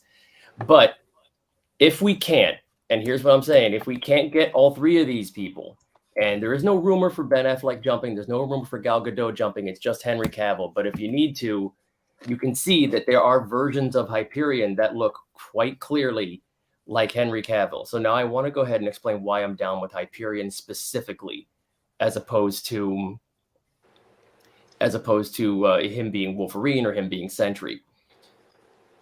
With the Snyderverse pretty much done, and very little hope of Henry Cavill reprising the role of Superman, it is very easy for him to be a survivor of a universe that failed and was destroyed by an incursion, and he could simply just not refer to himself in any other name because that was a long time ago, and that was from a different world, and he can just be called Hyperion in this, and we would be able to have the Henry Cavill Superman in the MCU. So let me go ahead and keep going with this, because what I want as a fanboy, you said I was fanboying over Doctor Doom before. Hyperion has these epic fights, and I really want to see these big moments. I want to see the Hulk fight. I want to see the moments in which Hyperion does excessive damage and has these shows of force in the MCU. But more importantly for me, I want to see the relationship develop between Hyperion and Thor. And that's one of the storylines in which the Marvel writers across the years, they've done an excellent job building the conflict between Hyperion and Thor and escalating that into a friendship. And this is an article from CBR from Brandon Zachary. This is back from June 2021. But how Thor became best friends with Marvel's Superman. And they do call him Marvel's Superman. One of the most powerful moments of Hyperion, from Hyperion, is when he and Thor are together. They have become close friends. I'm going to go ahead and just read these panels to you. The occasion demands I offer you a drink, Hyperion, but unfortunately I have none. That's because we drank it all, brother. Yes, we did. Nothing left to do but the other thing. This is when they are going to be facing down an army of Beyonders. The two of them. 2 against an army of Beyonders. I just want to say, and listen to Hyperion talk and tell me, listen to what Hyperion is saying and tell me if this does not fit seeing Henry Cavill feeling remorseful about the loss of the Snyderverse, not just Krypton, but the loss of his Earth as well. For some time, I believed I survived the death of 2 worlds. Now I know it just took a while to catch up with me. It's a dark thing, what my life became. You have made it better, Odin's son. Will you wait for me in Valhalla? Brother, this day I will race you there. And the 2 of them go off to battle side by side as best friends. This is one of those moments that he does not have with Sentry. He doesn't have this with Wolverine or Captain Britain. I can't imagine Captain Britain being as epic a character as Hyperion. And since you said, and the last time that we were here, they wanted to make Captain Marvel, they wanted to make Brie Larson, they wanted to put it on her shoulders to carry, be like the next big hero, and especially considering what Chris Hemsworth has been saying about, his future in acting, you can take Hyperion and put a lot on Hyperion's shoulders as a legitimate Marvel character with 40 years of history.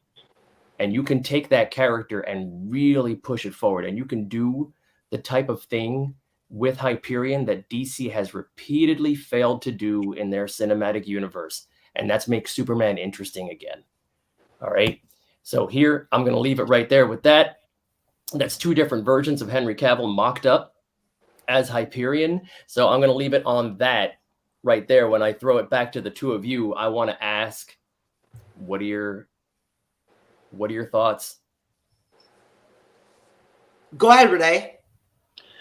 Well, yeah, I mean, I certainly like the idea of Henry Cavill. And you're talking about he's joining in initially in the Loki series, correct? Mm-hmm. Okay, it's a possible episode, because we can assume it's going to be like 6 episodes with sort of. It is 6. It is 6. Okay. Yeah, and I mean, and I'll throw this in too. I mean, good gracious. I mean, I think Loki would just fall head over heels for Superman. I mean, come on. He's already said he's bisexual, so I mean, we know the potentials for romance is there. Yeah, and I like the idea that the whole tongue-in-cheek type. We'll never say his name. It'll never be said, but he's really Superman. You can get away with it. He has all the same powers anyway. Right. He got binged somehow from his DC universe is way beyond. In however many dimensions there are, but it gets binged over into this one. As these things do happen in comic books. So, I like the idea. Absolutely, I'm 100% behind it. Good. Yeah, I'm glad. I know. I was like, I rushed it out last time. I really wanted to get it out there, and I thought just putting it in this way would be able to show the connection between the 2 characters. I think that Henry Cavill would be wasted if he were to play anybody else other than Hyperion. Well, I think that, honestly, at this point, for the longest time, I've maintained this based off of things Feige has said years ago, where he said that basically he does not want to bring back characters from the old Fox films, right? He doesn't actors or actresses. He doesn't want to bring crossover from DC. He doesn't want actors or actresses that have already been in the superhero trope them having access to the characters, right? But think the X-Men, you know what I'm saying? He said clearly that and he doesn't say that much usually about this stuff, but he did say that when they did get the rights, Disney got the rights, Marvel got the rights of the character, the X-Men, right? I think 2 years ago, cinematically, the film rights at that point, he even said that they wanted to have a pretty big time jump or gap between the last Fox X-Men film, I guess it was the Dark Phoenix film, and when they would actually probably launch something similar to an actual X-Men team in the MCU. There'd be an area there, a big cushion, right? Because they didn't want to, I guess like oversaturate or bounce right off of Fox, right? You know what I mean? They wanted separation. So my point is just that basically, long story short, I think that with the Disney Plus series, and we're talking about a Disney Plus series right here with Loki, it changes the game with Marvel Studios strategy and with Feige's strategy in terms of being able to map out 5-6 years ahead of time and not make changes on the fly, right? And adjust to what the fuck is going on in real time, right? Right, like right. you have to, it has to, especially at the point that they're doing these Disney Plus series and the films, you've got to have big actors like Cavill. If you've got a chance to grab somebody. So are you arguing that Cavill would be a better fit to play Wolverine because he wants to? No. That's not what I'm saying. All I'm saying is this. I think that in the past, I think that I need to change that opinion. And I've probably been wrong once or twice on this already, in the fact that he's already done stuff I didn't think they'd ever do. Like bringing back, like the fact that they brought Tobey Maguire back, and they brought all that for Spider-Man 3, right? They brought Garfield back, right? And now they're talking about bringing back some of the Fox S-Men characters in the Secret Wars and everything and whatnot and all that, and that could happen. And Renee knows.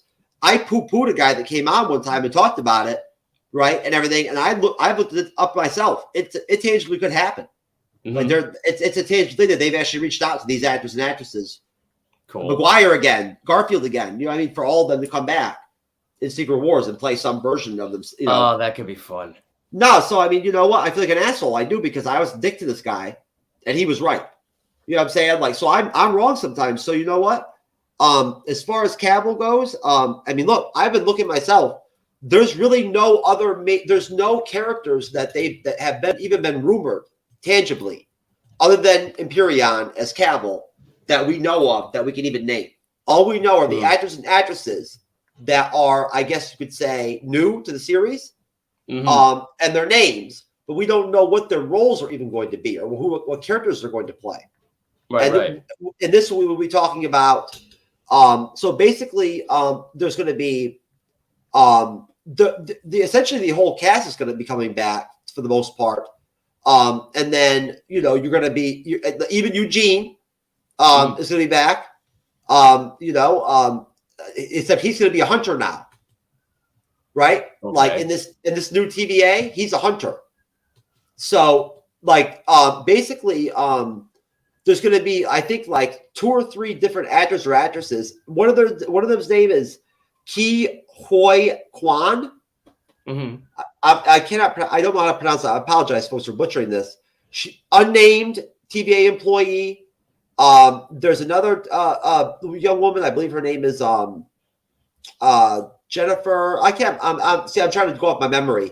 Either way, this is it. Like Empyrean is pretty much it. That all I know of as far as characters that we could actually tangibly get in the series. And I guess that means, hey, if it ends up being Cavill, that's fucking dope. I'm down with it. Just because you could change the costume, you can have him in any of the Hyperion costumes and have him get into these epic brawls. I want the Hulk fight, man. I want the Superman Hulk fight, and they can pull that off. I don't really see I don't see what would make any difference that he was with DC. Really, if you think about it, if you're in the fandom, who gives a shit? No, it's well, outside of you can't just say like, hey, I was Superman before. You can't say that in a Marvel property.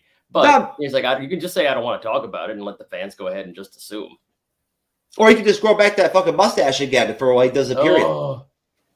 Right? Oh, that was terrible. That porn drive-in mustache. Oh, there it is. Hey, that one, the actor I'm gonna pronounce. I don't know if I pronounce it right. Ki Hoi Kwan. The actor. That's actually a male actor. He is actually the kid who played shortstop in the Indiana Jones Temple of Doom. Okay. No shit. No shit. Wow. Oh, Mr. Jones, I love that kid. I thought that kid was still locked in my basement. Yeah, I read a little thing. It was a little article about it. It was just interviewing him, and he said that that Tom Hiddleston, when he had the first scenes with Tom or whatever, that Hiddleston just kind of got all over himself because he was such a fan of the movie, and he was And he was Very a nice. kid when all that came out. So, you know, and What else was that kid in? Was that kid, was he Data in Goonies? Was that the same guy or is that a different kid? I'm looking at the actor's career. He was in, the Goonies. He played Data Wayne. Okay, good. Okay. And really done movies I'm not real familiar with, but television, he's been in Head of the Class, Tales of the Crypt, and Okay. and other things. I think X-Men. I'm not sure what else he's done. Says worked as X-Men as assistant fight choreographer and translator. Okay. So that should be interesting.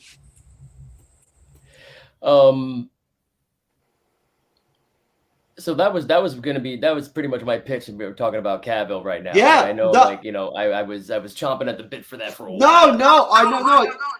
Ooh. All of a sudden we got some echo action going. Oh, it's already gone. No, you're good, man. You're totally fine, Jeremiah. I mean, look, we're in a good spot. We've still got about 25 minutes to work with. Beautiful. And then we can get plugs out of the way. We'll be out of here. So why don't we go ahead and just basically flush out what we kind of believe is going to be the story of and this is going to be very much just wide open because we don't know what the story is going to be. Well, there was a hint in one of the articles that I had screenshot. Oh yeah. Oh no! There's lots of hints. There's all kinds. Listen, I've done a lot of research on this. There's all kinds of rumors about what the story could be. Yeah, I've seen the shitty fan cam versions of the teaser that they played at D23 or whatever and whatnot. I've seen it. We tried to play it on here before and whatnot. It was just like it was horrible. That's horrible. Well, I like the structure that was suggested where the inventor Kang is looking for specific items throughout history, because then you have different settings. You can have a different goal for each of the episodes in the season. I mean, I know it runs the risk of being episodic, but you can work with that as the underlying goal or the temporary goal in between what's happening with all the action. But I mean, it's a driving factor. And I always enjoy confrontations that are more than just about squaring up with the bad guy. At least with this kind of structure, it is a race with the bad guy to a certain thing, and squaring up confrontations like those fist fights happen for a reason and with the intent of either hindering somebody else's advancement or advancing yourself toward getting that thing. That's some decent excitement. That's what I'd be after. Well, either way, bottom line, when it comes to the actual story and what we can expect. Now, I never actually mentioned, and I should have pointed this out, in the Loki season 1 finale, when Sylvie boots Loki over to the alternate, timeline, TVA and whatnot and everything, right? Right. What she essentially does is she steals He Who Remains time traveling device off his dead body. Okay. Right? And what she essentially does is that she stays for a while, like in the end of time. And now, basically from what we understand so far about the story, she's essentially going to be like hiding through time. That's why there have been shots of her like in the 1970s. 70s outfits and whatnot, what I'm saying, on shots and stuff like that and everything. And that's got to be so much fun on set too. You get to have totally different costume designs. You're not playing this thing. You're not playing the same thing all the time. It's awesome. So she's essentially, she's going to be essentially doing the same thing that she was doing to some extent, in a way, during some parts of the Loki's first season. Except now she's going to be really running because this Kang that's running the TVA is going to be hunting her. Well, I'm wondering though. Hang on though. I'm wondering if the Sylvie that we're seeing in these trailer shots, or whatever, is because Sylvie is. It is. It is. I'm wondering how. How did she get out of the void? You mean how did she the void? You mean how she get out of the castle, like the end of time? Yeah, she's there. She used He Who Remains time traveling device off his dead body. Okay. And Yeah, So I'm she wondering. did. I was just wondering if they were going to go try to find another variant of Sylvie. Don't you remember that Sylvie was always trying to grab like devices and whatnot and everything off of any of the TVA she could? Like, remember, like if she could grab anything, she'd grab it, like tech and shit like that. Right. I'm just putting up. Is this going to be that? I guess maybe she is. If you got It is. inside information, but our Loki variant and Sylvie will be the only characters in the series that actually will know what happened in season 1. Okay. Okay. That's a good qualifier. Also, It will be the same dynamic that we want. It will be that Ben Okay. talked about, that Sylvie Loki dynamic that we want. It will be there. so they're going to try to chase her down. Well, Whatever she's yeah, up to at that that's point. right. And Loki's going to be working, and set photos have shown that Loki's going to be working for the TVA with Mobius, just like in season 1. Okay. When he shows up, he somehow manages. It's already. I saw it already. He's collared. They basically reintroduce a cycle where they collar him again in the first episode of season 2, the same way they do in episode 1 of season 1. Yeah, that'd be Right? You know, they arrest him and everything and whatnot. Yeah, they do, because they don't know what the fuck he's talking about. And then When he shows up in this alternate timeline with Mobius and then he has to Hunter, go through all that again and knowing what's going to happen. So so it'd be fun to see his reaction. they're not. I don't think they'll do the whole. I don't think they'll put him through the whole process. But you do see him collared. But he somehow is able to manage to explain somehow to Mobius or convince him that he ain't joking. Like that Kang's coming. Well, right? something's Like happened. I mean, there's an event at the very end. You know, he's Yes. there with what is it? B-15.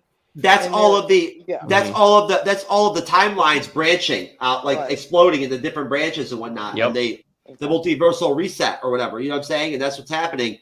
And it's funny that you mentioned that, because what they say right then, Hunter B15 and Mobius is something along the lines of wanting to, like, what is it? I think it's like resetting time, basically.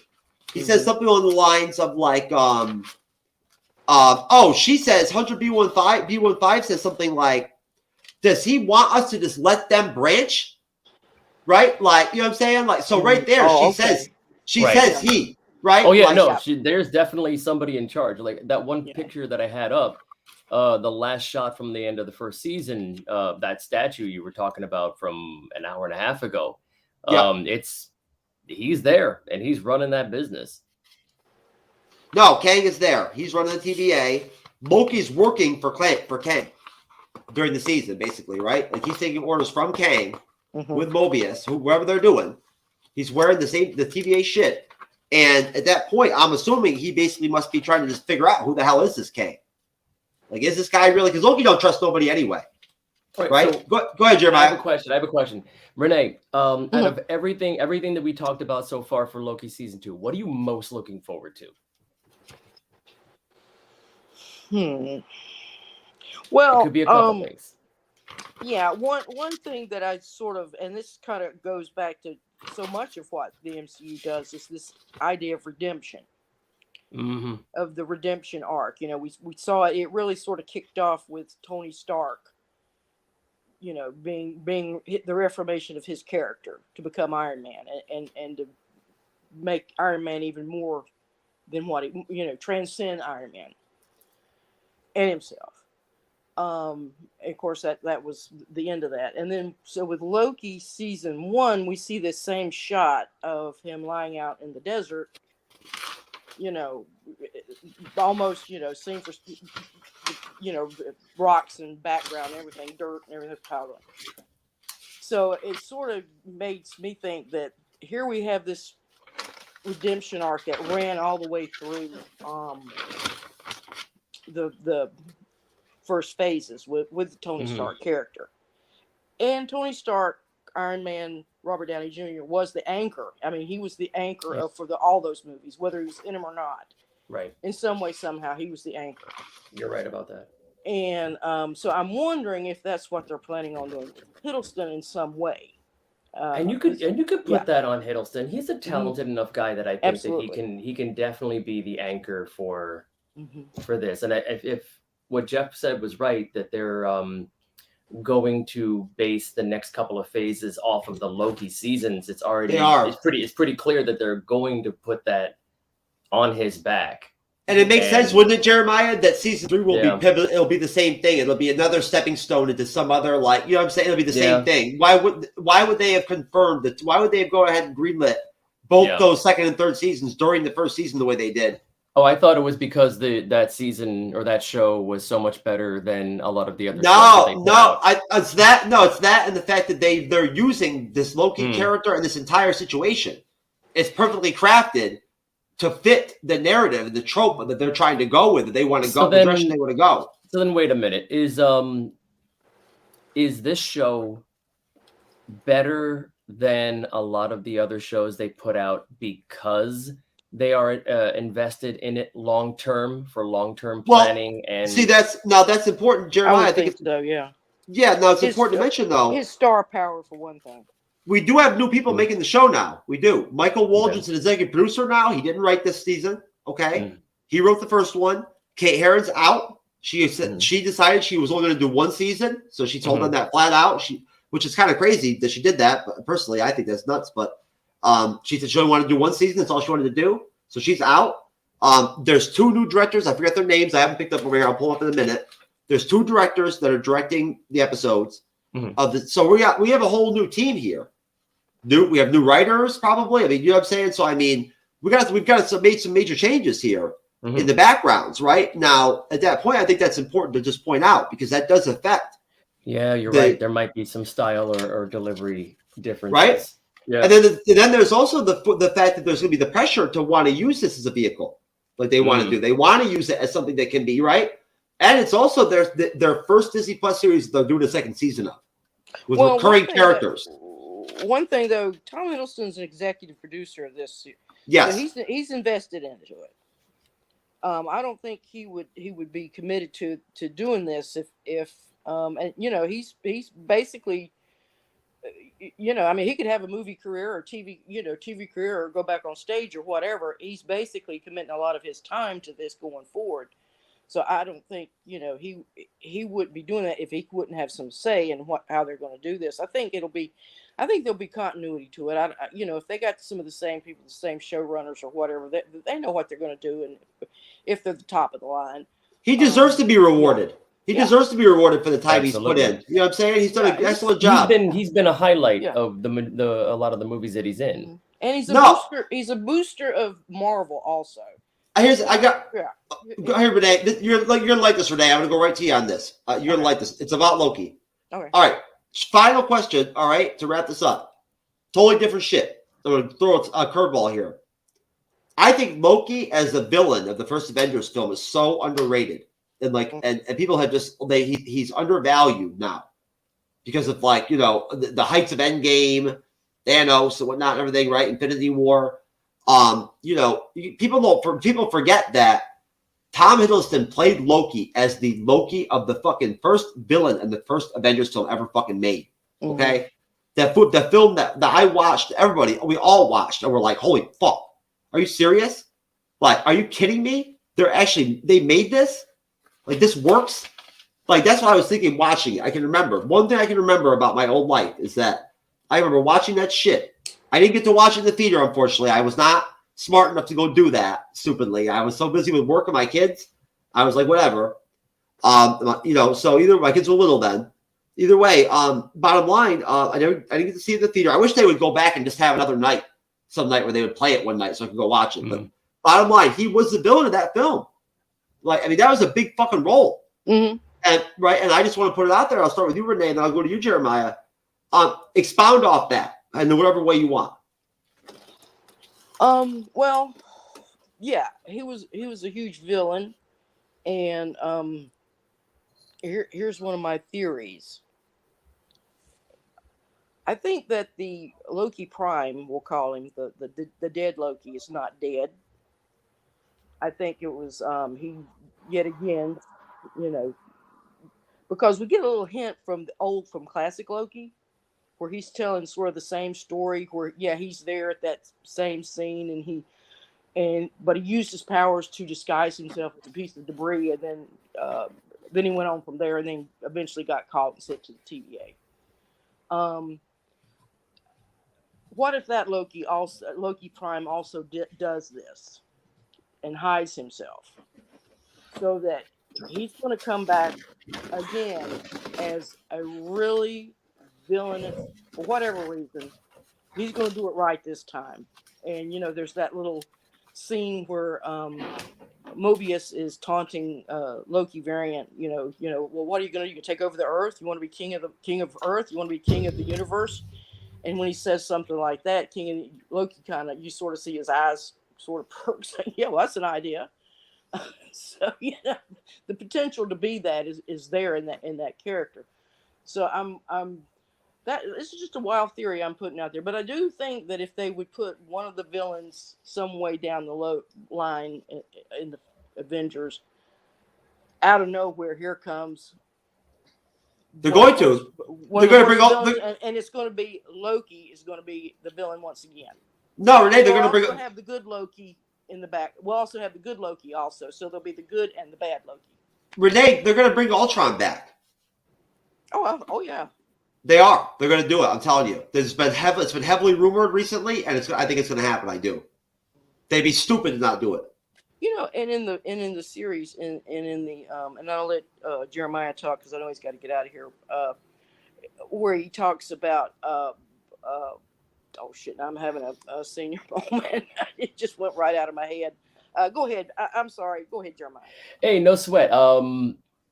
Yeah, for Loki being the villain in that first Avengers movie, let's go ahead and take a comment about or make a comment about how strong he was as the antagonist in the first Thor movie. Like that Thor movie wasn't one of the most spectacular ones that they made, but Tom Hiddleston was an absolute high spot. And he proved himself. He proved himself that he's entirely capable of holding the bad guy role there. And he's a physical brute against, Captain America and Iron Man, but his best work as a villain in that first Avengers movie was in being slick and having them try to figure out, why did he turn himself in? What is he trying to do here? What's his game? He's always trying to antagonize Banner. Like whatever that is, he is much more nuanced than the standard punch kick bad guy, and he has a lot more angles to him. And I didn't see it before, but I kind of see what Renee's talking about regarding the potential for him to be a villain again, because the best part about a character that's dishonest, and that's really what he is. He's not evil. He's dishonest. He's untrustworthy, and he's always fighting with that part of himself.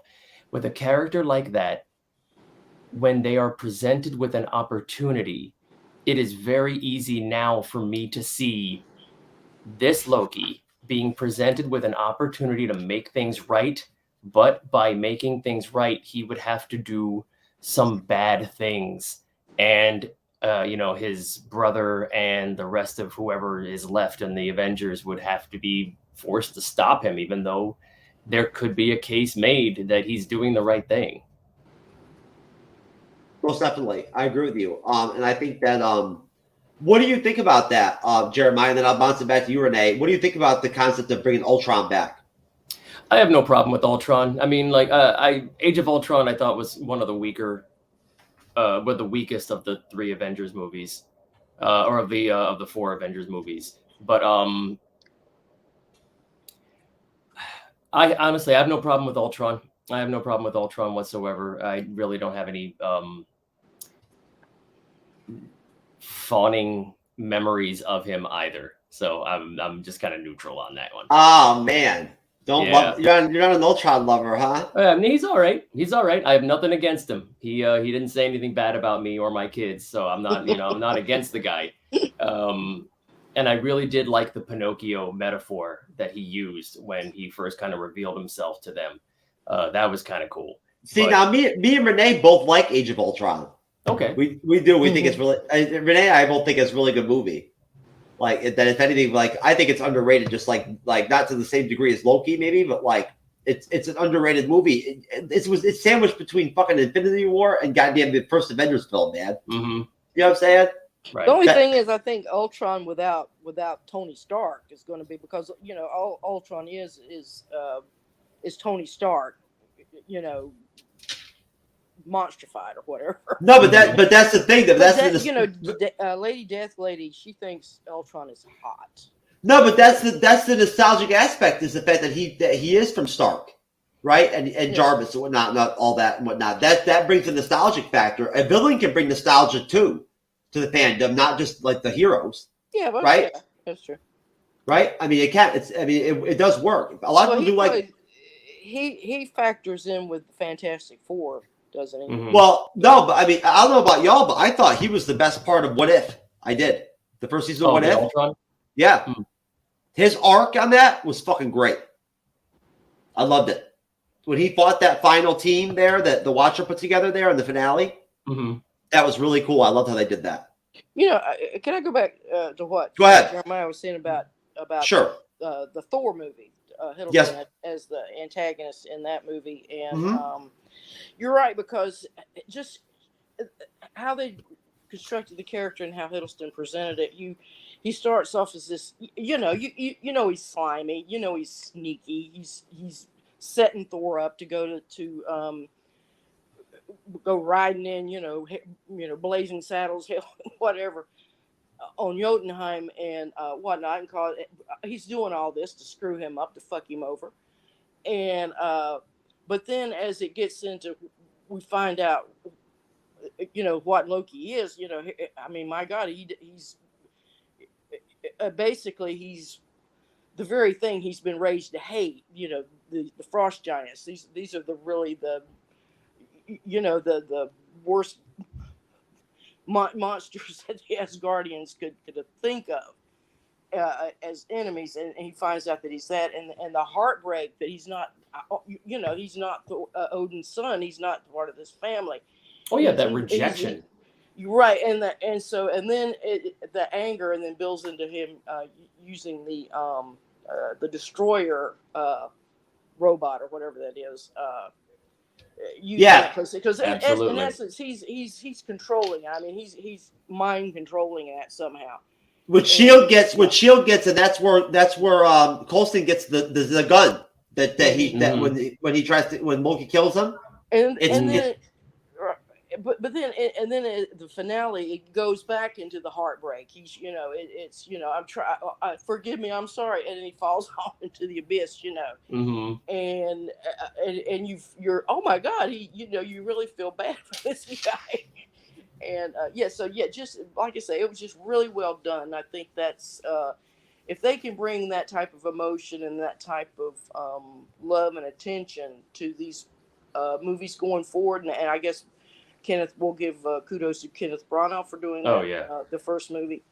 I mean, I think they really should go back and look at some of these things and say, we need to start doing a little bit more of this now. I want to throw Thor: Love and Thunder and the Shield Disney Plus series in the fucking abyss. Can we make that happen? Please? Well, yeah, I don't know. Can we just delete that shit off Disney Plus? Like, seriously. Just get rid of Love and Thunder. But you can skip over it. You can always skip over them when you do your watch-alongs. All right, because I'm telling you right now, I'm sorry, but Love and Thunder was fucking terrible. It was horrible, man. It wasn't great. Oh, what a joke. I'm talking about, like, are you kidding me? It was better. It was better than Batman and Robin. It was better. It was better than. Let me see what other. I don't know. Batman Forever was still pretty. I know Batman Forever was better than that movie. Well, hey, not by a lot. It's 2023. I mean, look. When we started this series off, Jeremiah, the first show, I shot everybody and pulled some slick shit. And like, instead of actually starting the preview of Phase 5, we went ahead and just launched it. And I asked everybody remember Renee? I asked everybody right from jump their thoughts on Phase 4. I was like, take as much time as you want, right? And off the cuff, like right from jump. Did that surprise you, Renee? No. No, of course not. But no, So no, she knows to expect the unexpected. That movie is just, it stinks on ice. And it just went, and Jeremiah, it just went and went from there. It just spiraled, it mushroomed, you know what I'm saying? And it just the conversation kept going right there with Phase 4. And I stopped right there for a minute. And I was like, just to be honest with you folks, I knew right from jump in the studio before the show that there was no point in even getting into like a preview show without letting everybody flush out all their shit from phase 4 before first, right? Purge it out. Get it out fucking now. Right. You know what I mean? So we're not connecting it into the preview shows, right? You know what I'm saying? And having to like spit little parts of it here and there, like on the side. You know what I mean? You know? Because like, I'm sorry, but it's unfortunate. We all have kind of just been like, you know, I don't know about you, Jeremiah, but did you experience when I saw Endgame in the theater, it never tangibly occurred to me in my mind. It never connected the dots. I knew that there would be a difference, a change of the guard and all that, but I never grasped in my mind that the quality of the films would fall off. So that was a bit of a surprise, and they kind of just went back to a drawing board. I kind of expected it. Only because at the end of at Endgame, that was the first real arc, and everything they spent everything that they had built into the finale of that. Everything from I'm Iron Man. Could you imagine the three of us could go back in time and go see Avengers Endgame together, like in the theater, and then review it, it like that night after? Just taking an audio recording of the audience response when Captain America captures the hammer, and he says Avengers assemble, and people start coming through. I mean, like just those responses, they were so joyful and authentic in a theater, and we missed out on a lot of that because of the pandemic. I'm looking forward to our movies getting back to that point where we can have that shared celebration again. Oh yeah, most definitely, without question. You know, on par as usual. You know, pardon the audio disturbance there, folks. As usual, brother, my timing is not quite as impeccable on this one as it was earlier. I didn't have this one like right up my ass like I did before. Well, but on cue. That's a first. Normally you have everything right there. There we go.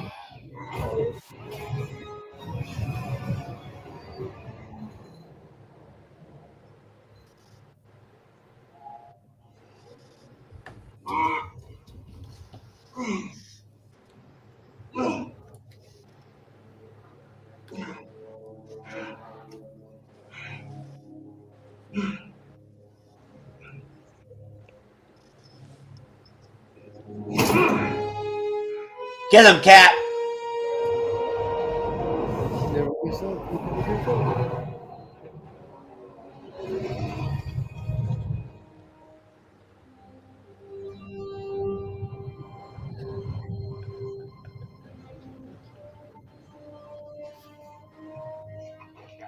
Oh shit.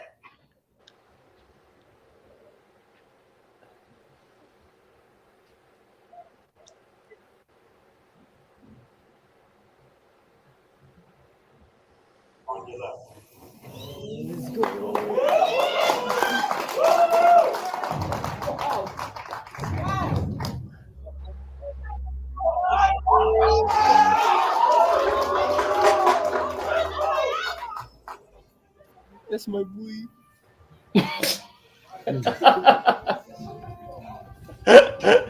You're the one guy in the background. Yeah, I fucking heard him. Yeah, I heard him. That's my boy. Can I take a moment and keep this playing because I need to go ahead and take a moment and we need to thank Wakanda for not just Endgame but Infinity War, because without Wakanda they would have had no army, no chance, no air support.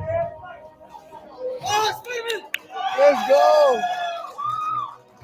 He's feeling better! What the fuck? Are you goddamn kidding me? He's feeling better. This is hilarious. Let's get some.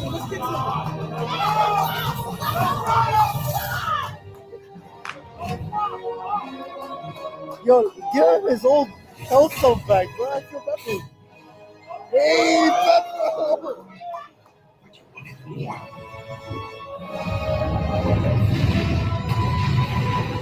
Hey! This movie better be the movie of the year, bro. Straight up.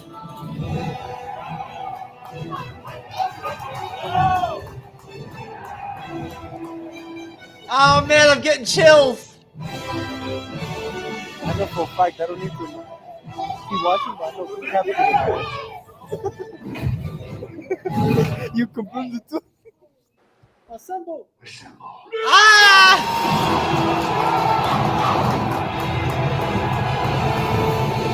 go.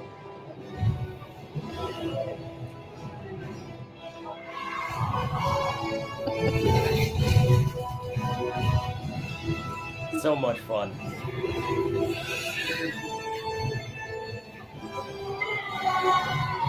And how many years did it take for them to build up to that moment? Oh my God, look at that shit. Jesus Christ. Seriously, how many years? How many years did it build take acid to weekend build enamel? up to that moment where Holy he says fuck. assemble?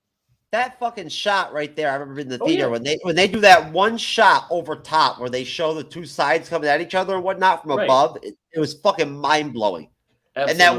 And that one shot where you see all the people in the air, the ones that can fly, on top of like the people running, the Avengers running and shit and whatnot. Oh my God, that fucking shot in the theater was just unbelievable. And just seeing that again, it kind of puts it into perspective. It makes sense why you would feel let down by the movies and the shows that came out immediately after, because it's going to be really hard to have a payoff like that, to have that kind of emotional payoff. Because again, like when was Iron Man first out? 2008. This was a 7-year buildup, 8-year buildup. You're not going to be able to do that when you're starting back from zero again. No, and you know what? Honestly, Jeremiah, and this is a kind of surprise for you, Renee. I'm actually going to start a new show, I think. And what I'm going to do is, we need more positivity in the MCU. But I talked to Jeremiah about that. And I talked to Renee about that personally and whatnot and everything. And Jeremiah knows what I want to do, and Renee knows what I want to do to try to like get the fandom back on track and whatnot as we grow. Like hopefully more people will start to watch us and catch us and whatnot. I'm trying to make moves behind the scenes to try to do deals, with Mephisto and shit to try to get more people to, pay attention to us and shit. But either way, no, basically, I think what I'm going to do is I'm going to start a show where I'm just going to sit down and I'm going to interview people and like talk to people about their experience watching Endgame in the theater and what it did, what it was like, how it impacted their life, right? How being an MCU fan all the way through the whole MCU, or like even like later on in life, later in the MCU watching it, how it impacted their life personally. You know what I'm saying? And I want to do it with groups of people. I want to do it with single people.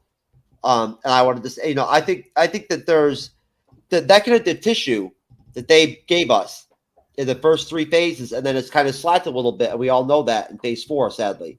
But that was going to have to happen because they're starting from scratch again, basically, right, with what they have left to work with, right? And at the same time, they're trying to introduce these new characters, or they're doing the Disney Plus series and shit too. It's a lot. And here's the challenge. Here's the challenge that the movies have that the comics don't. In the movies, our actors are still human, and our actors age. And we talked about Jeremiah, we've had this. Ask Renee. We've had this conversation. Yeah. Believe all me. right. Very good. I'll have to go back in the archives. The guy that I was driving to work tomorrow. I have to go back in the archives, see if I can no, take on a few of those. The guy that I was an asshole to, we tried to explain that to him, and he would not accept it. Like, you know what I'm saying?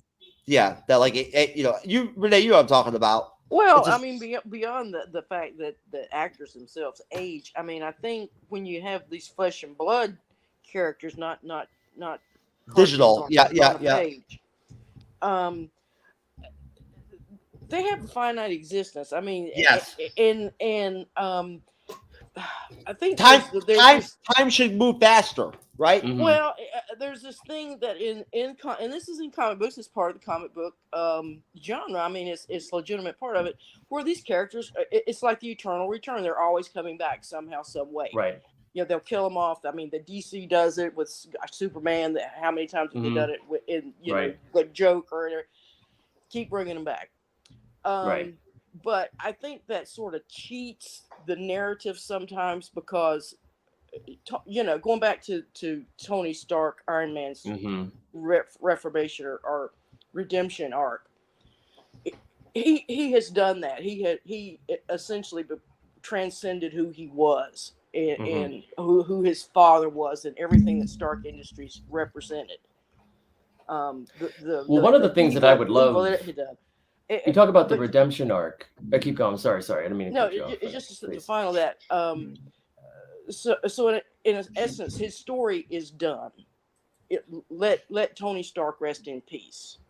So I think that's where in the fandom that sort of gets lost because, most of our great movies and our great stories and what the characters do die in the end and they're not going to come back. And I think in real life, all of our heroes and everybody is going to die and they're not going to come back. Of course. Every story ends in death. I mean, the only way to have a really happy ending is if you stop telling the story somewhere in the middle. But I mean, as far as like getting the actors getting older, I mean, like, Chris Evans has talked about the demands of the physical bodybuilding of playing Captain America. Oh yeah. And like you can only do that for so long. One thing that I do need to get going after this is what I think would be an amazing move would be to take Robert Downey Jr. and cast him as the Beyonder and have him take the form of what would look like Tony Stark, because I think that would do some serious screwing with people's minds when they see exactly. Oh, I know. I'm throwing that up right there, man. I'm saying, Beyonder's coming. The Beyonder's coming. And Robert Downey Jr. is an excellently talented actor. What? A good mind. And I think it would be a good mind screw for a lot of people. Fuck you, Steve from Bumble. Fuck you. Oh, yeah. That's right. We have that here. You have Steve from Bumble?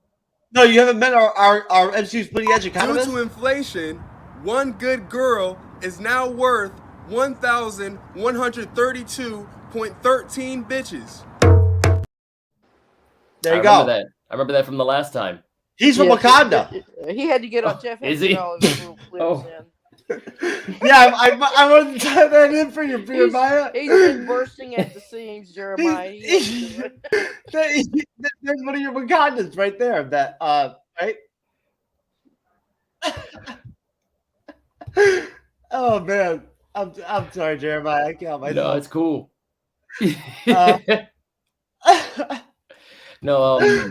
Anyways, man, no, great talk, guys. Great show. Had a blast. It was a lot of fun. And yeah, listen, the three of us could talk about Avengers Endgame and fucking all that and everything, but no. Oh yeah. There's lots of great folks out there.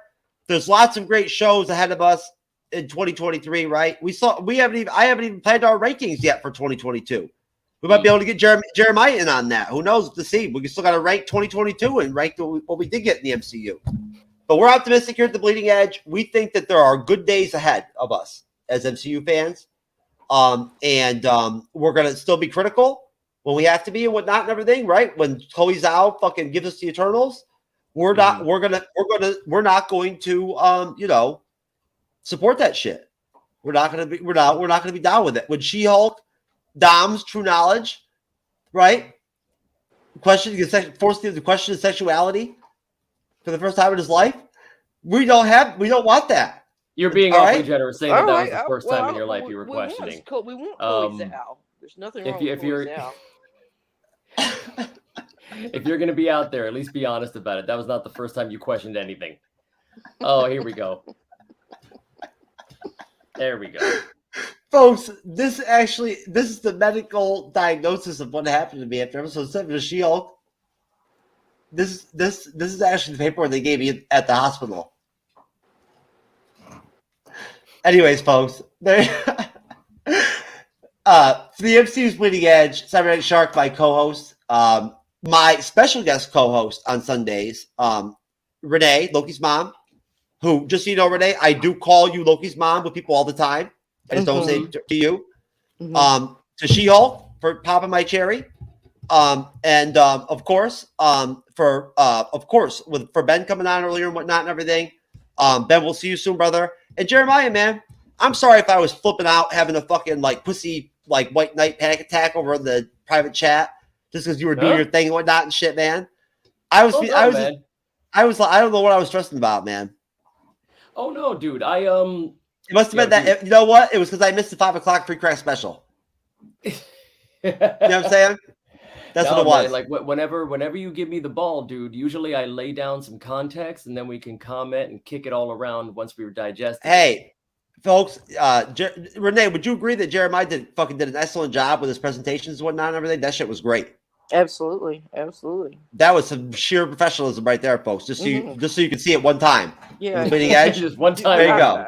I hope you were paying attention, Jeff. There you go. Because I'm still more interested in like poor drive-in than I am really. At the end of the day, that I am like professionality. You know what I'm saying? I'm more concerned about making merch that actually has crazy shit on it for just my guests say. You know, like fucking like Jasmine like sucking Chewbacca's dick and all that shit. We gotta have a T-shirt with that. With that, I think that's my stop. I have a 5:30 alarm. Jeff. I need to run. All right, brother. Good night, Jeremiah. All right, good night, Jeremiah. Renee, great hanging out with you again. Hey, tell your cousin I'm gonna send her that audio. All right. Absolutely. All right, everybody, roll with content. gmail.com. Jen roll. We appreciate you. Right on. All right, Renee, you ready to get the fuck out of here? Oh yeah. Let's do it, baby. Okay. Well, I'll give this little cookie an hour before we're doing the no pants dance. Time to musk up.